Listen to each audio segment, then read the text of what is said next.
The smell of $3,000 perfume and pure, raw desperation always clung to the women they brought him. But Declan Knox sent them all away, drowning in the absolute boredom of his own untouchable fortress.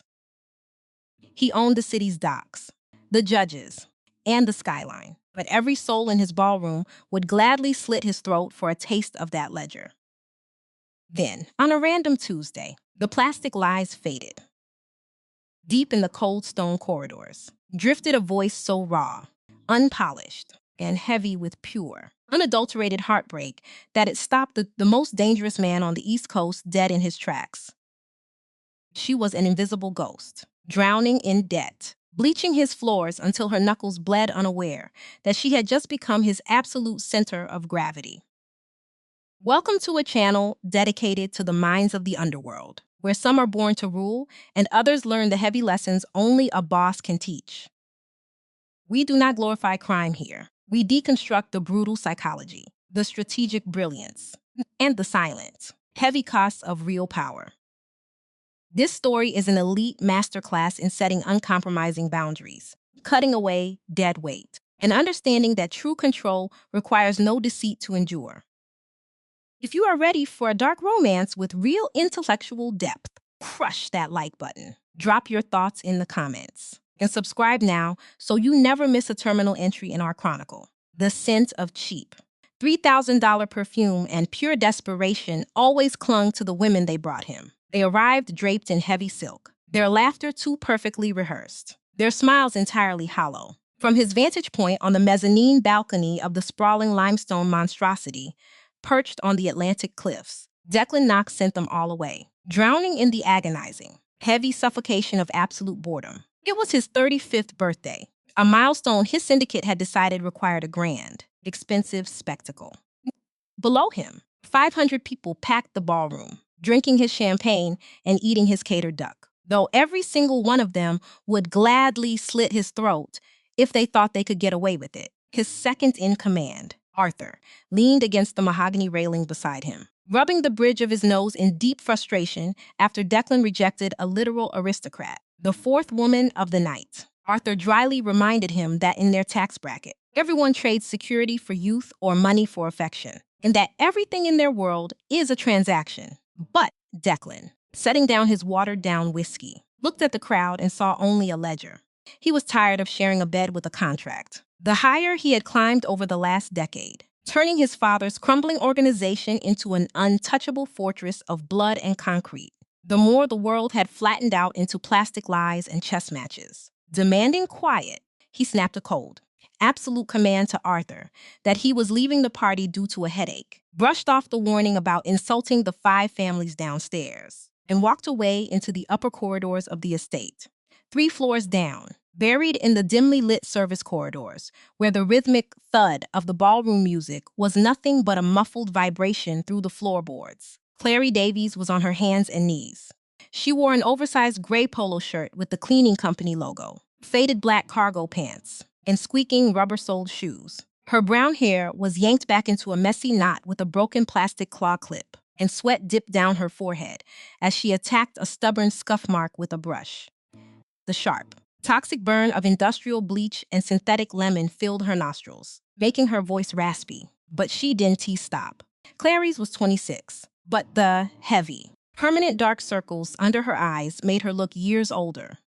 Her brother, Tommy, was a sweet but utterly foolish idiot who had borrowed $20,000 from a ruthless loan shark named Frankie Russo, an enforcer affiliated with the Knox Syndicate, in just 6 months. Predatory interest had ballooned that debt to $50,000, and Russo's thugs had broken Tommy's arm as a warning, promising his spine would be next. To save him, Clary had walked directly into the back room of a butcher shop in Little Italy, slammed her meager savings on the table, and offered to work off the rest. Russo got her a job with the contractor servicing Declan Knox's private properties, garnishing her wages directly, so that every dime she made went straight back into the pockets of the monsters who signed her paychecks, leaving her with barely enough for rent and ramen noodles. Her older coworker, Maria, leaned against the doorframe holding a garbage bag, sighing and telling Clary to leave the baseboards because the billionaire boss lived in the clouds and never came down to the basement anyway. But Clary muttered that if she slacked off, The supervisor would dock her hours, and she couldn't afford a single missing penny if she ever wanted to pay off her ledger. Maria gave her a sympathetic look, gently scolding her for wasting away before leaving two soft buttered rolls wrapped in a white linen napkin on her janitorial cart. Stripping off her yellow rubber gloves, Clary winced at her red, chapped and bleeding cuticles. She had neither the time nor the money to be beautiful. Survival took up every ounce of her energy. Leaning against the cold concrete wall, she ate the cold rolls, her stomach growling painfully as she accepted her reality as an invisible ghost in this massive castle. Invisibility was safe. If Declan Knox or his violent men actually noticed her, it only meant trouble. Gathering her remaining strength, she pushed her heavy plastic cart into the east wing to finish wiping down the mirrors in the guest bathrooms, a section of the house currently closed off for minor renovations, and swallowed into silence. Declan hadn't made it to his office. He had taken a wrong turn on purpose, wandering deep into the quiet, cool air of the east wing to put as much distance between himself and the suffocating greed of the party as possible. The floors here were stripped bare, the antique rugs rolled up, and as he stood near a grand bay window, watching the black ocean waves crash against the cliffs, he felt older than 35, like a machine left running too long without oil. He craved a single moment of authenticity in a life built entirely on plastic lies. Suddenly, a faint sound drifted through a half-open wooden door down the hall, interrupting the silence. Declan frowned, his hand instinctively drifting inside his suit jacket to brush the cold steel of the holstered Sig Sauer at his ribs, moving silently in his leather shoes. He approached the room, realizing the sound wasn't talking, but singing. It wasn't the auto-tuned, polished perfection of the hired entertainment downstairs.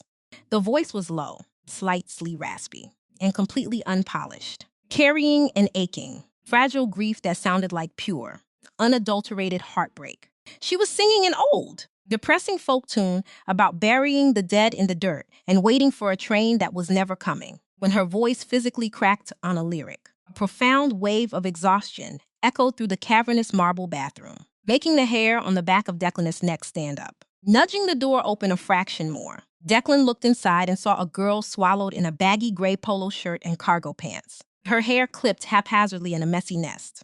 She had a spray bottle in one hand and a microfiber rag in the other, wiping the massive vanity mirror in slow, rhythmic circles, completely unaware of her audience. In the reflection, Declan saw her pale, makeup-free face, her chapped lips, and the heavy bruises of fatigue beneath her eyes. She wasn't classically beautiful, but as she closed her eyes and let the sorrow of the song bounce off the marble walls, it wrapped around Declan's chest and squeezed tight. For a man who had spent his entire evening rejecting flawless, manicured perfection, this tired girl with bleach-stained hands instantly became his center of gravity. There was no pretense, no calculated smile. She was completely unguarded, fascinated. Declan slowly let out his breath, but the microscopic rustle of his custom suit fabric echoed like a gunshot in the room. The singing stopped instantly. Clary's eyes snapped open, her vulnerability vanishing into the wide-eyed panic of a cornered animal as she spun around, clutching the spray bottle to her chest like a shield. Standing in the doorway was a tall, broad-shouldered man in a bespoke black suit that cost more than she made in 3 years, his sharp jaw covered in dark stubble and his eyes as dark as polished onyx. He didn't look like a lost guest. He looked like the man who owned the house. And Clary's stomach dropped to her shoes as she stammered a small, dry apology. Explaining she thought the wing was empty, Declan stepped fully into the room, his sheer physical presence sucking the oxygen from the air as his gaze tracked her red, raw knuckles, her baggy clothes, and the genuine terror in her eyes. "Tell me what you were singing," he commanded softly, but Clary swallowed hard, dropping her gaze to his polished Italian leather shoes and whispering that it was nothing but noise as she tried to hunch her shoulders to make herself invisible. "Look at me," Declan ordered in a calm, level command that expected absolute obedience. Her chin trembled, but she lifted her head to meet his dark gaze, showing him an expression devoid of awe or calculation, only a deep, smoldering exhaustion. When he asked her name and who she worked for, she quietly answered, "Clary, from the night crew cleaning service." Declan took another step forward, closing the distance, comparing this raw girl to the hollow, expensive transactions waiting for him downstairs. "You're not on the night crew anymore." "Clary," he murmured, his gravelly baritone vibrating in the quiet room. Panic flared in her eyes as she began to beg for her job, terrified that losing it meant her brother's death. But Declan interrupted her, reached out his large, calloused hand, and gently plucked the spray bottle from her tight grip. He set it on the marble counter. And when she whispered, asking what she was if she wasn't fired, Declan looked down at her and replied with terrifying certainty, "Mine." The morning sun offered no warmth as it broke over the gray expanse of the Atlantic, casting long, sharp shadows through the floor-to-ceiling windows of Declan Knox's executive office. The grandeur of the room dominated by deep mahogany wood, polished slate accents, and heavy leather furniture felt less like a sanctuary of power and more like a beautifully constructed cage. Declan sat motionless in his high-backed leather chair, his dark eyes staring out at the relentless waves battering the concrete seawall below. He hadn't slept a single wink since walking out of his own birthday celebration. The entire estate downstairs was a silent, suffocating graveyard of the previous night's excess, filled with half-empty champagne flutes, crushed canapes, and the melting remnants of ice sculptures that the catering crews were quietly hauling out into the morning chill. Yet, the only image that occupied Declan's mind was the pale, exhausted face of the girl from the unfinished West Wing, her broken voice still echoing through the hollow chambers of his chest. The heavy oak door unlatched with a sharp, echoing click, breaking the silence as Arthur stepped into the office, carrying a thick manila folder. Declan's second-in-command looked visibly irritated, nursing a sharp hangover from the Syndicate's mandatory spectacle. And he dropped the folder onto the center of the desk with a heavy, dismissive thwack. He crossed his arms, leaning back against the edge of the desk, deeply resenting the fact that he had been forced to wake up at 6 a.m. just to run a comprehensive background check on a member of the higher janitorial staff. Arthur began reading from the bureaucratic summary. His voice clipped, dry and thoroughly unimpressed. Her legal name was Clarice Davies, 26 years old, with no criminal record, no higher education, and an existence that amounted to absolute invisibility. She pulled 80 hours a week across 2 grueling shifts, splitting her life between the commercial cleaning contractor that serviced the Knox properties and a greasy diner in the Narrows. To Arthur, she was a nobody, a mere ghost slipping through the cracks of the city. Declan turned his chair around slowly, his face an unreadable mask of stone as he picked up the folder, his eyes tracing the miserable, cold data that attempted to define a human life. He asked, his gravelly baritone rough from lack of sleep. Why a ghost would willingly work 80 hours a week until her bones were hollowed out.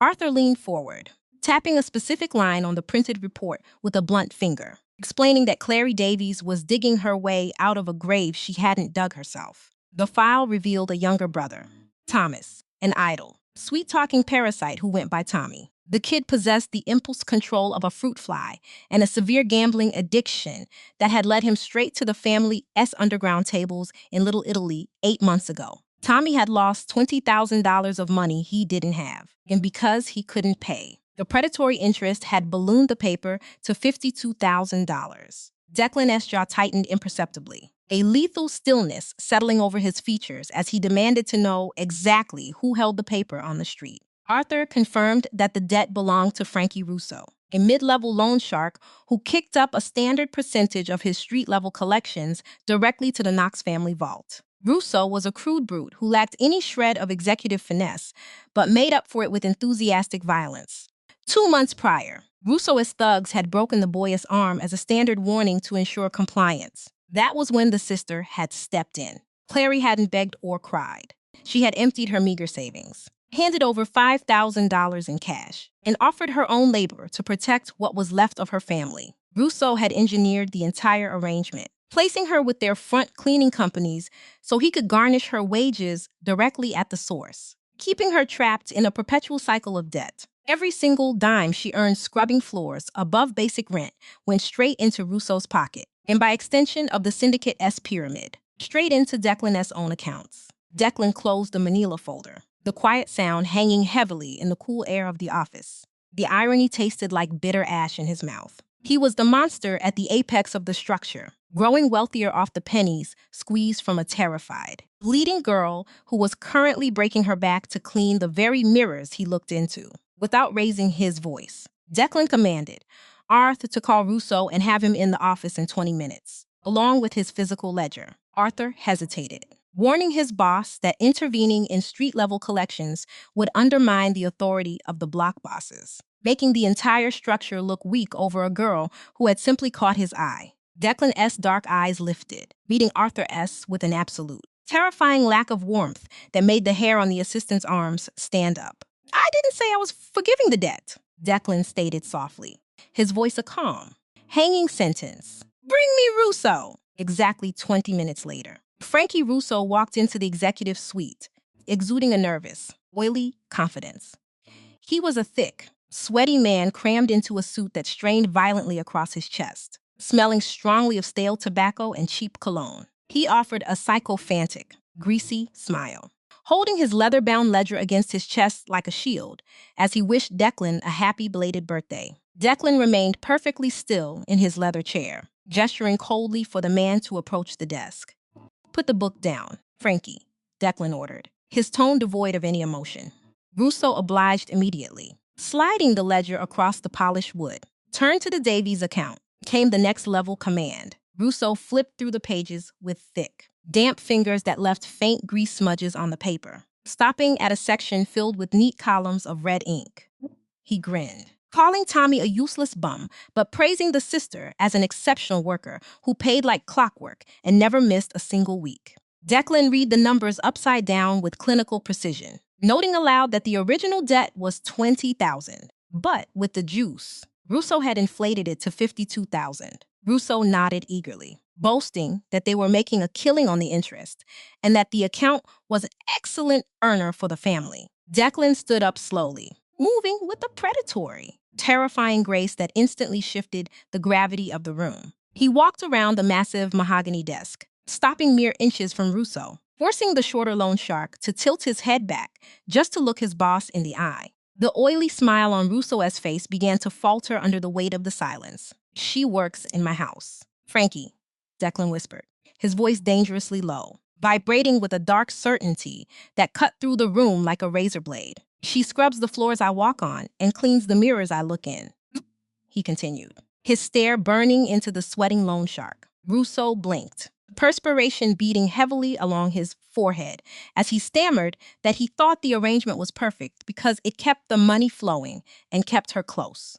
Declan S.'s expression remained terrifyingly level, the calmness of a hanging judge delivering a final verdict. He asked Russo if he truly believed it was acceptable to have someone who harbored a justified hatred for their organization, someone who owed them her brother's blood, wandering freely around his private residence with direct access to his rooms, his food, and his safety.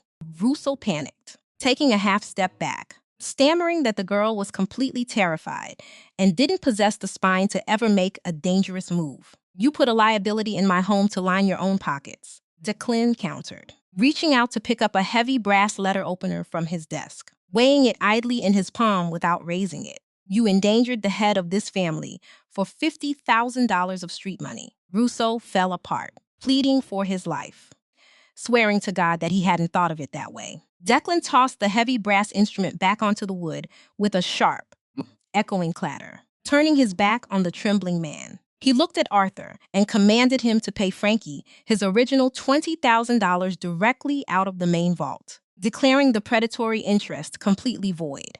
Russo's face flushed a deep, humiliated red, but he didn't dare argue with the verdict. "And Frankie," Declan added, leaning down to rip the Davies page entirely out of the leather ledger. He folded the paper neatly, slipping it into his breast pocket. "If you or any of your men ever go within 5 miles of Tommy Davies or his sister again, I will have Arthur bolt you inside an oil drum and drop you off the pier. Are we clear?" Russo choked out an absolute confirmation, grabbed his ruined ledger, and fled the room as fast as his legs could carry him. Declan walked over to the wet bar, poured a glass of water, and drank it slowly, washing away the metallic taste of adrenaline. Arthur remarked quietly that the girl was currently downstairs in the service quarters, waiting for her shift supervisor to assign her morning duties, and asked what should be done with her. "Go down there," Declan said, his voice steadying. "Tell her the debt is gone, and bring her to the East Wing." Clary Davies sat perfectly still on the edge of the mattress in the massive master guest suite of the East Wing, her hands gripping the edge of the fax so tightly, her raw knuckles turned white. The bed was an antique four-poster masterpiece draped in Egyptian cotton and heavy silk duvets, situated in a room larger than her entire apartment in the Narrows. The walls were painted a soft, muted sage, and the grand bay windows offered an uninterrupted, stunning view of the sprawling estate gardens and the gray Atlantic Ocean beyond. It was exceptionally beautiful, and it was utterly terrifying. She had been sitting in the exact same defensive posture for 3 hours, still wearing her gray cleaning polo, faded cargo pants, and worn shoes. Her shift supervisor had initially screamed at her when Arthur walked into the basement service quarters. But the moment the second in command spoke Clary's name, the supervisor had turned pale as a sheet and vanished. Arthur had led her up here, handed her the folded piece of ledger paper, and told her simply that her brother was clear and she was free. She didn't believe a word of it. Men like Declan Knox did not erase $50,000 debts out of pure charity.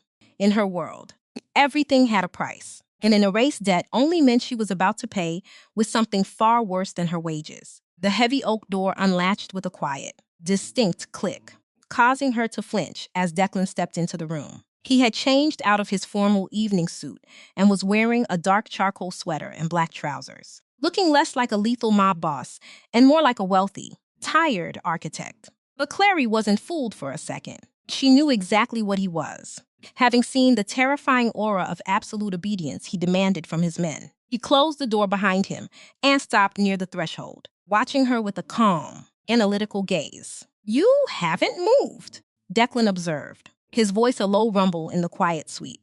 Clary looked up, her voice cracking as she asked where exactly she was supposed to go, fighting to keep her chin steady against the rising panic.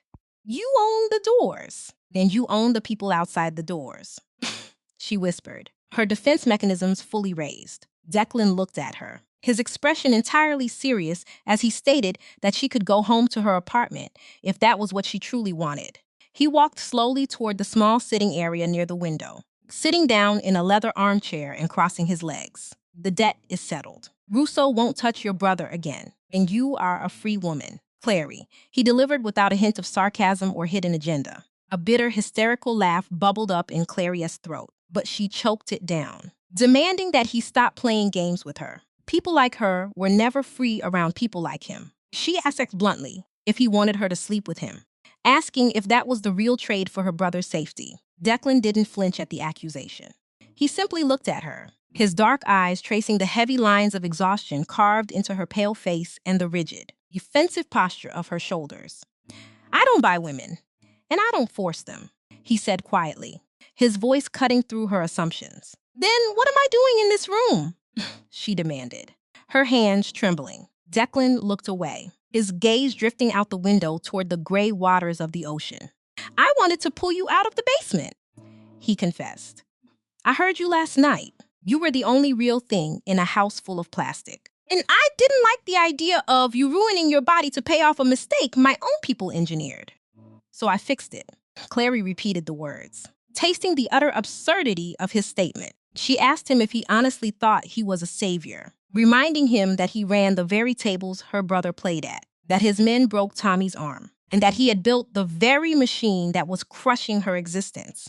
"You don't get to play God just because you decided to turn the machine off for one day," she challenged, bracing herself for the inevitable back end of his anger. "You didn't speak to a syndicate boss like that and survive without consequences." Declan slowly turned his head back to face her. There was no rage in his dark eyes, only a heavy, quiet acknowledgement of the absolute truth she had spoken. "You're right," he agreed, his voice dropping into a register of dark certainty. "I built machine. I broke your brother's arm, and I put the bleach in your hands. I own every single bit of it. I am a violent man, Clary, and I won't lie to you about what I am." He leaned forward slightly, resting his elbows on his knees, his gaze locking onto hers. "But I am telling you right now that you are safe here. You can walk out that door, return to the diner, and never see my face again. Or you can choose to stay here." Why would I ever stay here?" Clary whispered, her defenses beginning to fray. "Because you are tired," Declan said gently, the simple words hitting her like a physical blow. The absolute truth of his statement pierced straight through her armor. She was so unbelievably, profoundly tired. She was tired of the endless bus rides, the smell of grease, and the suffocating panic of the financial math constantly running through her head. If I stay, she whispered, her voice trembling as she looked at her ruined hands. What exactly is my job? Nothing, Declan replied. That's not how the world works. She countered. It's how my world works, Declan said flatly. Eat, sleep, walk in the gardens, and let your hands heal. Sing if you want to. Clary shook her head quickly, stating that she only sang when she was miserable. The corner of Declan's mouth twitched upward in the faint ghost of a smile as he stood up, his hand resting on the brass knob of the door. Then my goal is to never hear you sing again, he murmured. He informed her that there were fresh clothes in the closet and that if she needed anything, she could pick up the phone and press 0 for Arthur. Why are you doing this? She asked, the question escaping her before she could stop it. Declan looked over his shoulder, the harsh lines of his face softening just a fraction. Because for 10 years, I've been drowning in this life, he said quietly. Last night, for 3 minutes, you made it stop. He opened the door and walked out, leaving Clary alone in the absolute silence of the massive, beautiful cage. 3 days passed in a blur of disorienting quietness, and Clary did not leave the isolation of the East Wing. She could not bring herself to walk out the front doors of the fortress and return to the grinding, desperate poverty of the Narrows. But she also could not fully accept the surreal reality of the estate. She felt like an absolute imposter, a common street rat that had somehow been accidentally locked inside a magnificent jewelry box. She slept for 14 hours straight on that first night. And when she finally woke up, her bones ached with a deep, heavy residual pain that only comes from years of carrying too much weight on your shoulders. To her surprise, the clothes Declan had provided for her in the closet weren't the predictable silk lingerie or hyper-feminine designer gowns she expected from a wealthy man. Instead, they were soft, remarkably expensive basics cashmere sweaters, high-quality cotton t-shirts, tailored jeans, and flat leather shoes that fit her perfectly. It was another highly calculated move by Declan Knox. He wasn't dressing her to be a trophy or an object of display, but rather dressing her for pure comfort, which confused her defenses more than any overt threat ever could. By the afternoon of the third day, the absolute silence of the bedroom was beginning to drive her insane.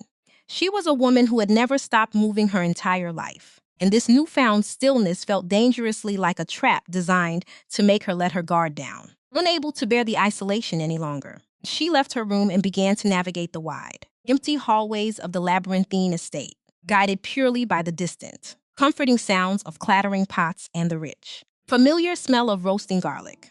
She wanted to find the kitchens. And more importantly, she wanted to find Maria. She desperately needed to see a normal face, someone who understood the gritty language of actual, honest labor. Pushing through the heavy swinging doors of the main culinary wing, she stepped into a massive industrial kitchen that gleamed with stainless steel and buzzed with the chaotic energy of a dozen cooks and prep workers. Clary stood near the threshold, shifting her weight uncomfortably and feeling intensely out of place in her soft cream sweater and clean jeans. Maria looked up from her cutting board, wiping her damp hands on her apron, and her eyes went wide with genuine shock as she hurried over, grabbing Clary by the shoulders and inspecting her like a prized painting. She marveled at how rested Clary looked, whispering that the rumors were already flying furiously among the staff that the boss had personally moved her upstairs. Clary admitted in a low, vulnerable voice that she didn't know what she was doing and felt like she was losing her mind in the silence, begging Maria to give her a knife so she could chop onions just to feel useful again. Maria laughed softly, patting her cheek gently, and told her that she didn't chop onions anymore because she was under the boss's personal wing now. If the executive chef caught Clary working, the entire kitchen staff would likely be fired on the spot.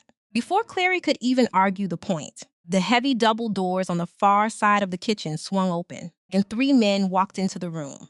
They weren't chefs. They wore heavy leather jackets and dark slacks, moving with the arrogant, heavy swagger of street-level soldiers. Clary recognized one of them instantly as Benny, one of Frankie Russo's most brutal collectors, the exact man who had held her brother Tommy down while Russo shattered his arm with a baseball bat. Clary's blood ran entirely cold, and she instinctively took a step back, attempting to hide behind Maria's larger frame as Benny sauntered over to the prep counter. casually grabbing a slice of expensive prosciutto off a tray and shoving it into his mouth. The executive chef glared at the thug with pure disdain, but said absolutely nothing, knowing better than to complain when the syndicate's muscle decided to grease in his kitchen.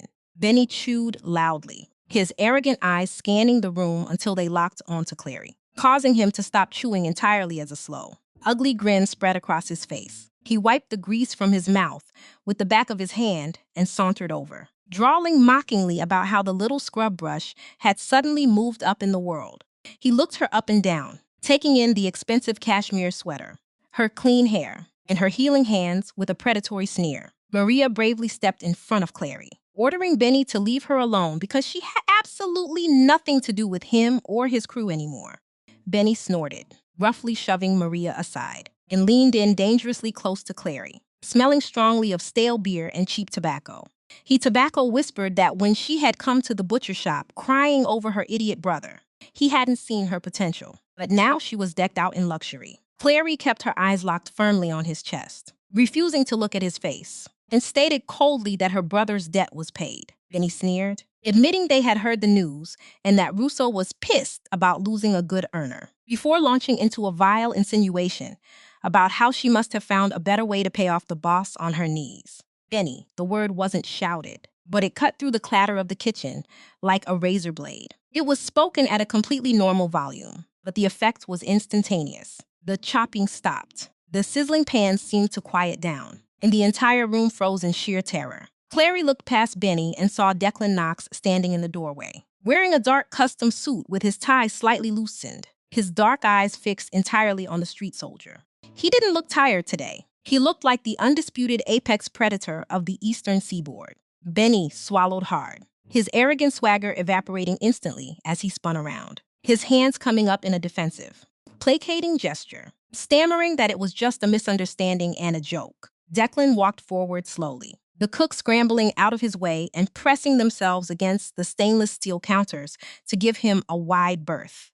He stopped directly in front of Benny, looking entirely hollowed out, a man operating entirely on pure, lethal instinct. He asked softly what the joke was, and as Benny continued to sweat and plead that no disrespect was meant, Declan noted coldly that the thug had touched Maria and insulted his guest in his own house. Declan moved so fast that Clary couldn't even track the motion. There was a sickening, structural crunch as Declan's fist connected with Benny's jaw, sending soldiers collapsing backward into a prep table and scattering a tray of chopped tomatoes to the floor. Before Benny could even register the agonizing pain, Declan was on him, grabbing him by the collar of his leather jacket, pulling him halfway off the floor, and slamming his back violently against the sharp edge of the steel counter. "Look at her," Declan ordered, his voice a guttural, terrifying snarl that literally shook the foundations of the room. Benny, bleeding heavily from his mouth with eyes wide with sheer, unadulterated terror, looked wildly at Clary as Declan tightened his grip until the leather fabric began to tear. That woman. Declan delivered, his voice vibrating with absolute malice, is completely untouchable. You do not look at her. You do not speak to her. And if you breathe the same air, you ask for her permission. He warned that if anyone in Russo's crew ever looked at her shadow again, he would cut off their hands and feed them to the dogs. Benny choked out an absolute confirmation, spitting blood onto the pristine white tiles. And Declan let go, leaving the thug to slump to the floor gasping for air. Declan pulled a pristine white handkerchief from his pocket, wiped his bruised knuckles, and coldly ordered the other two frozen thugs to drag the piece of trash out of his house. The men scrambled forward, hauling Benny out as fast as they could, and the heavy door swung shut behind them, leaving the kitchen in an absolute, suffocating silence where nobody dared to move. Declan finished wiping his hands, tossed the ruined handkerchief into a trash bin, and turned to look at Clary. The physical violence was over, but the air around his large frame still crackled with lethal energy. He was the monster again, the man who broke bones and ruined lives, and he visibly waited for her to shrink away in horror or run from the room. Clary stood perfectly still, her heart hammering violently against her ribs, but it wasn't from fear of him. It was a strange, overwhelming, and liberating realization that for 26 years, the world had done nothing but beat her down, threaten her, and crush her spirit. For the first time in her entire existence, Someone had actually stood directly in front of her to take the blow. Taking a slow, deliberate breath, she stepped around the spilled tomatoes on the floor, walked straight up to the syndicate boss, and reached out. Her small, healing hands gently grasping his right wrist. She turned his hand over, noting that his knuckles were badly bruised and the skin was slightly split from the impact of the punch. She looked up into his dark, heavily guarded eyes and said quietly that he was bleeding. Declan stared down at her in absolute silence, the terrifying tension slowly draining out of his broad shoulders as he murmured that he was fine. Come upstairs, Clary said, her voice remarkably steady as she refused to let go of his wrist. I'll clean it for you. The master bathroom in Declan's private quarters was a stark contrast to the guest suites. It was not made of white marble and gold fixtures, but rather dark slate and gunmetal, looking less like a place of cleansing and more like a tactical bunker. Clary sat him down on the edge of the large clawfoot tub, and without asking for his permission, she began opening his sleek cabinets, rummaging through the drawers until she located a first aid kit, a bottle of iodine, and a clean stack of gauze. Declan watched her every move, resting his forearms on his knees, with his hands hanging loose as the adrenaline burned off, leaving behind that familiar, cold hollow in his chest. He was entirely used to women who flinched or trembled when his violent mask slipped. Clary wasn't shaking at all. She pulled up a small teak wood stool, sat directly in front of him, and took his injured right hand in hers, stating flatly that it was going to sting. I've had worse, Declan responded, his jaw tightening imperceptibly as she poured a generous amount of iodine onto a cotton pad and pressed it directly into the split skin across his knuckles. His eyes never left her face as she worked with methodical, precise strokes to wipe away the dried blood. You shouldn't have done that, Clary said quietly, remarking that Benny was an idiot and he didn't need to break a soldier's jaw just for running his mouth. Declan countered that the man had put his hands on Maria and disrespected her, but Clary shrugged it off, stating she was entirely used to disrespect since it was the standard currency of the Narrows. She tossed the ruined cotton pad into the trash and picked up the roll of gauze, warning him that humiliating one of Rousseau's primary collectors in front of the kitchen staff would get back to the streets and make him look erratic to the other families. Declan let out a short, rough breath that might have been a laugh, asking if she was giving him syndicate management advice now. But Clary simply pulled the gauze tight to secure the dressing, stating he didn't need to play the white knight for her. Her fingers were nimble and calloused from years of hard labor, feeling beautifully rough against his skin, a sensation he vastly preferred to the soft, manicured hands of the high society women he was used to. It felt intensely real. I'm not a white knight, Clary. I'm the furthest thing from it, Declan murmured, and Clary tied off the bandage, looking up to meet his suffocatingly close gaze as she whispered that she knew he was a criminal who hurt people for a living. She explained that she grew up around men who hit walls and broke bones when they didn't get their way, so she knew the exact shape of violence. Then why aren't you running? Declan asked, his black eyes locking onto hers. Clearly looked down at his wrapped hand, her thumb gently tracing the edge of the white gauze as she delivered an answer that pierced through his armor. Because the men I knew used their violence to make me small and take things away from me, she whispered, her throat clicking in the quiet room. But you used yours to build a wall around me. She admitted it was a terrifying thing to realize that the most dangerous man in the city was the only person who had ever made her feel safe. Declan reached out with his left, uninjured hand, not to grab her, but to lightly hook a single knuckle under her chin, tilting her face up so he could look into her eyes. I will never lay a hand on you in anger, he said, the words carrying the heavy, binding weight of a sacred blood oath. I will never make you small. You have my word. Clary searched his face intensely, looking for the hidden trap or the razor blade inside the apple she had spent 26 years anticipating. But there wasn't one. He was entirely stripped bare before her. Okay, she whispered, and he dropped his hand, the space between them cooling instantly as she abruptly shifted the subject, stating that she needed to go to the Narrows immediately to check on Tommy. She explained that while his debt was clear, Tommy didn't know how to survive without a crisis and would do something stupid to fill the vacuum if she didn't tell him it was over with her own eyes. Declan offered to send Arthur, but Clary stood up straight, her spine rigid as she refused, stating that Tommy was her brother and her mess. and she wouldn't hide in a glass tower while someone else cleaned up her life. Declan stood up, towering over her but keeping his shoulders relaxed, and delivered his final ultimatum. Fine, but you aren't taking the bus. I'm driving you. Clary opened her mouth to argue, but seeing the unyielding look on his face, she compromised, demanding that it be just the two of them, no trailing cars. No bodyguards in suits, scaring the neighborhood. Just you and me. Deal. Declan agreed softly. The matte black armored SUV cut through the heavy, humid twilight like a silent blade, its ballistic gray tinted glass completely swallowing the flashing neon lights of the coastal highway as they descended into the Narrows. Inside the cabin, the silence between Declan and Clary was thick, almost physical, but it wasn't the suffocating, tense silence of two enemies. It was the quiet, observant stillness of two people who had just bared their scars to one another in a dark room. Clary stared out the passenger window, her reflection ghosts over the blurred images of dilapidated warehouses, rusting chain-link fences, and crumbling brick tenements that grew denser with every mile they traveled. She had deliberately refused to wear any of the expensive, soft cashmere basics Declan had placed in her closet, choosing instead to pull on her old, faded black cargo pants and a plain, oversized black hoodie she had retrieved from her locker. To wear luxury back into the Narrows felt like a cruel insult, a betrayal of the people who were still drowning in the grease and bleach of the tenements while she was being given permission to breathe. Declan drove with one hand draped casually over the steering wheel, his dark eyes shifting between the cracked asphalt of the road and her quiet silhouette.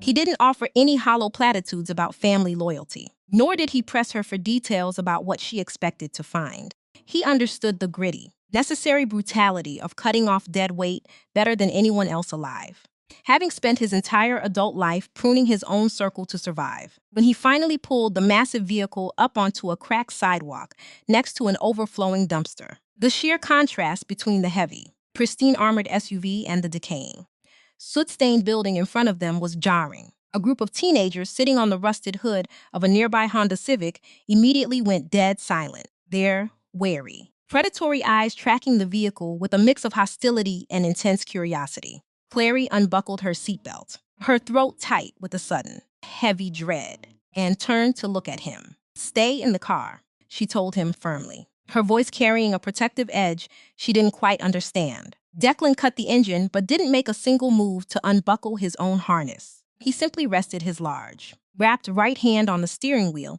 and stared up at the dilapidated tenement structure, whose front door was entirely missing and whose intercom panel had been smashed to pieces with a hammer. 10 minutes. Declan delivered, his baritone voice a low, unyielding command that brooked no negotiation. "If you aren't back out that door in 10 minutes. Clary, I'm coming up there myself, and I won't bother knocking." Clary nodded once, pushed the heavy door open, and stepped out into the thick, foul-smelling evening air of her old life. The stairwell of the tenement building welcomed her with a familiar, suffocating embrace, smelling sharply of damp plaster, stale beer, and the unmistakable sting of poverty. She navigated the darkness purely by memory, instinctively skipping the third step on the second flight, because she knew the wood had rotted completely through years ago. Passing the fourth floor, the stench of cat urine and cheap tobacco hit her nostrils, a violent reminder that only 2 days away in a limestone mansion on a cliff could make her lifelong home feel entirely alien and hostile. When she finally reached apartment 4B, she stood before the scarred wooden door for a long moment, her heart hammering against her ribs before she knocked. Inside, there was a loud, shuffling sound, followed by a muffled curse. The heavy deadbolt slid back with a harsh, metallic scrape, and the door cracked open to reveal her 22-year-old brother, Tommy. He looked 40.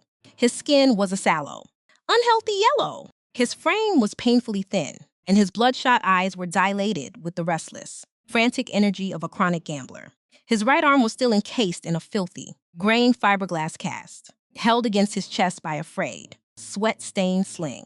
He squinted at her through the dim light, and before he even asked if she was alive, before he even looked to see if she was safe after disappearing for 3 days, the words spilled out of his mouth in a whiny, defensive torrent. "Where the hell have you been, Clary?" he grumbled, opening the door wider to reveal the disaster behind him. You haven't been at the diner. And the landlord came by looking for the rent yesterday. I had to hide out on the fire escape like a rat because of you. A cold, dead feeling settled deep into the pit of Clary's stomach, completely extinguishing the last lingering embers of her familial guilt. His first instinct wasn't relief that she was unharmed. It was resentment for the inconvenience her absence had caused his lazy existence. Can I come in? Tommy, she asked quietly, her voice entirely devoid of the warmth she used to force herself to feel. Tommy stepped aside, grumbling under his breath as Clary walked into the small, cramped apartment. The place was an absolute wasteland of neglect. Greasy takeout boxes were piled high on the stained laminate counter. A muted television flickered blue light over a sagging couch, and the coffee table was completely buried under a layer of ash, empty beer bottles, and stale air. Tommy dropped heavily onto the sunken cushions of the couch, immediately using a plastic fork to scratch at the skin beneath his filthy fiberglass cast. He didn't notice the subtle shift in her posture, nor did he see the absolute, diamond-hard clarity in her eyes. He simply started talking about the streets, muttering that Frankie Russo-esque collectors hadn't been around for the last 48 hours. Word on the street is that some terrifying heavy hitter completely bought out my paper from Russo, Tommy said, his eyes shifting restlessly around the room. Do you know anything about that? Clary, because if my debt got transferred to a new crew, I need to know exactly who I am supposed to be dodging. Clary stood perfectly still in the dead center of the ruined living room, looking down at her brother with an analytical, detached gaze that she had subconsciously learned from watching Declan Knox. She saw the weak, defensive slope of his narrow shoulders, the shifty, pathetic cowardice in his dilated eyes, and she realized the absolute futility of everything she had sacrificed. The debt is gone. Tommy, she stated, her voice flat, level, and completely empty of emotion. Tommy stopped scratching his arm instantly, the plastic fork freezing in his hand as he looked up at her, slow, disbelieving, an incredibly greedy smile spreading across his pale face. Gone, he repeated, his voice rising in an ecstatic pitch, like, completely wiped. Are you serious? Clary, he let out aloud, mocking bark of laughter, slapping his good knee with his left hand as he celebrated. Holy shit! I told you, Clary, I told you my luck was finally going to turn around. He gloated, his chest puffing out with an unearned, pathetic pride. The universe always balances itself out in the end. Your luck didn't turn around. Tommy, Clary interrupted, her words falling like heavy blocks of ice into the stale room. I paid it. Tommy's greedy smile slipped instantly, his brow furrowing into a suspicious, ugly scowl as he stood up from the couch. With what? He demanded, his narrow eyes narrowing further as he stepped closer to her. You don't have 50 grand. Clary, he looked at her closely then, truly examining her for the first time since she had walked through the door, taking in her clean, soft hair, the proud, unyielding alignment of her spine, and the absolute absence of fear in her expression. A disgusting, knowing look flashed across his sallow face. Wait, he sneered, a soft laugh escaping his lips. You got a guy, didn't you? That's it, right? You found some rich suit from your cleaning gig to bail us out. He laughed again, shaking his head in a display of utter disrespect. Damn, Clary, I didn't think you actually had it in you to use what you've got. Who is it? One of the wealthy contractors. Hey, whatever works. Right. You sleep with whoever you got to sleep with, as long as the heat is completely off me. The vile, casual words hung in the stale air of the cramped apartment like a layer of toxic grease. Clary didn't scream. She didn't gasp. And she didn't shed a single tear. The bone deep, suffocating exhaustion that had held a permanent residency in her soul for the last 5 years suddenly vanished, completely evaporated, and was replaced in an instant by an absolute, diamond-hard clarity. She had sacrificed her youth for this boy. She had bleached her hands until they bled. She had subjected herself to the terror of ruthless men in dark butcher shops, and she had offered up her entire future as collateral just to buy back his worthless life. And he stood here, completely convinced she had whored herself out for his mistakes. And worse, he didn't care in the slightest, as long as his own skin was safe. I didn't sleep with anyone. Tommy, Clary delivered, her voice so soft it was almost a whisper, yet it carried an immense, crushing weight. Sure, whatever you say, sis. Tommy waved his good hand dismissively, his mind already racing ahead to his next vice. Look, Did this wealthy guy give you any actual pocket cash? Because I got a guaranteed tip on a high-stakes game out in Queens tonight. And if I just have a little bit of seed money, I can dot, I'm leaving. Tommy, Clary interrupted, her voice cutting through his frantic rambling like an absolute executioner's blade. Tommy froze entirely, his eyes widening in confusion. What? He blinked. I came here to tell you that your debt with Frankie Russo is completely clear, she said, her voice steady and resolute as she took a deliberate step backward toward the exit. You are completely free, and Russo-S thugs will never come back to break your other arm. But I am officially done. I am not paying your rent anymore. Tommy, I am not buying your groceries. I am not working 80 hours a week to keep a roof over your head. And I am absolutely never bailing you out of the next miserable hole you dig for yourself. Tommy's sallow face flushed a dark, violent red, his eyes bulging as the whining victim instantly transformed into an angry, cornered animal. Are you kidding me? He screamed, his voice cracking with rage as he stepped toward her, raising his good left hand in a threatening gesture. You're going to ditch me after everything we've been through. I'm your brother? Clary, I kept you alive at the absolute cost of my own self. Clary shot back, her voice remaining low but vibrating with a terrifying strength. But I am officially done setting myself on fire, just so you can sit on the couch and complain about the smoke. You are entirely on your own. You selfish piece of shit. Tommy spat a curse, stepping closer into her space, his face contorted in an ugly sneer. You find yourself a rich sugar daddy, and suddenly you think you're too damn good for your own blood. You owe me? Clary. The heavy wooden door behind Clary suddenly swung wide open with a massive, structural crack that shattered the drywall behind it and caused the entire apartment floorboards to vibrate violently. Tommy stopped dead in his tracks, his raised hand freezing in midair as the sheer physical mass of Declan Knox stepped over the threshold. Declan didn't look at Tommy. He didn't even acknowledge the pathetic younger man's existence with a single glance. His dark obsidian eyes were fixed entirely and exclusively on Clary's calm face. It has been exactly 12 minutes. Clary, Declan delivered, his gravelly baritone voice perfectly calm. Yet it carried a dark, lethal gravity that immediately sucked every ounce of oxygen out of the cramped, filthy room. Tommy stumbled backward, his knees literally shaking against each other as his face completely drained of color. Anyone who lived in the gutters of the Narrows and played the underground gambling tables knew exactly who Declan Knox was. He was the undisputed king of the concrete, the man who owned the docks, the judges, and the very air they breathed. Mr. Knox! Tommy stammered, his voice turning small, dry and utterly pathetic as he backed away. I didn't know. I swear to God. Clary didn't tell me you were the one. Declan slowly turned his head, his dark, dead eyes locking onto Tommy S.'s trembling frame. The silence stretched out between them, heavy, suffocating, and absolute. Declan didn't yell. He didn't make a single verbal threat. And he didn't even shift his shoulders. He simply looked at Tommy with the clinical, detached indifference of a giant stepping on an insignificant insect. Tommy shrunk violently into himself, physically pressing his back against the stained wallpaper of the wall until he couldn't go any further, his chest heaving with terror. Declan looked back at Clary, his expression softening by a single, microscopic fraction. Are you finished here? He asked softly.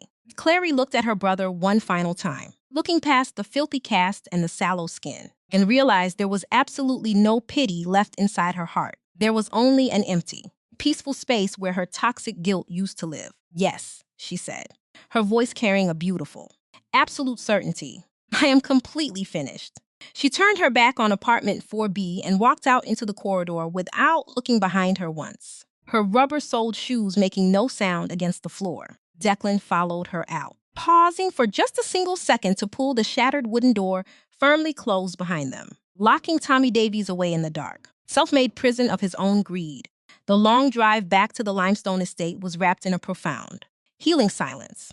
Clary stared out the passenger window of the armored SUV, watching the flickering neon lights of the Narrows blur and bleed into the deep, empty blackness of the coastal highway. She didn't cry, nor did she feel the sharp sting of regret she had anticipated for years. Instead, she felt incredibly, miraculously light, as if a 50-pound lead vest had finally been unbuckled from her chest after a lifetime of labor.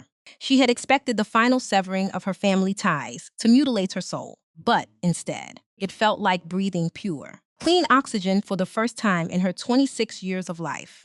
Declan drove with absolute calm, his large hand draped casually over the steering wheel, completely respecting her need for quiet. He didn't offer any condescending platitudes about the sacredness of blood or the pain of betrayal. He understood the grim, clinical necessity of cutting away dead weight to keep the core alive. When the massive vehicle finally pulled through the towering wrought iron gates of the estate, the limestone fortress loomed dark against the midnight sky. Its windows dark except for the soft security lights tracing the perimeter. It didn't look like a prison to Clary anymore. As she looked up at the stone walls, she realized it had officially become a fortress designed to keep the monsters of her past completely at bay. They walked inside through the grand foyer, where Arthur was waiting under the chandelier, a tablet and clipboard held tightly in his hands. Declan, the major shipment from the port just cleared federal customs.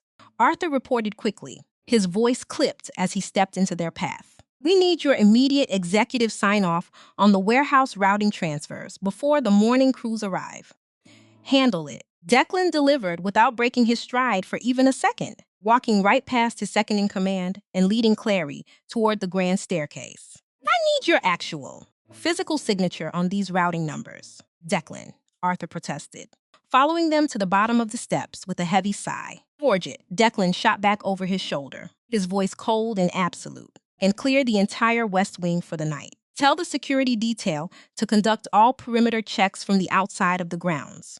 I don't want a single person inside the house tonight. Arthur stopped at the base of the stairs, shaking his head in weary resignation. Right, he muttered to himself, forging signatures, clearing out the guard details. Just another completely normal night of business operations. Declan led Clary up the sweeping steps, bypassing the master guest suites entirely, and walked her straight into the sacred ground of his private executive quarters. The suite was massive, dominated by towering floor-to-ceiling bookshelves, a heavy oak desk, and a vast wall of windows facing the dark expanse of the Atlantic Ocean. A fire was burning low in the stone hearth, casting long, flickering orange shadows across the deep leather furniture and the slate floors. Declan walked over to a crystal decanter on a side table, poured 2 measures of amber liquid into heavy cut glasses, and walked back, handing one directly to Clary.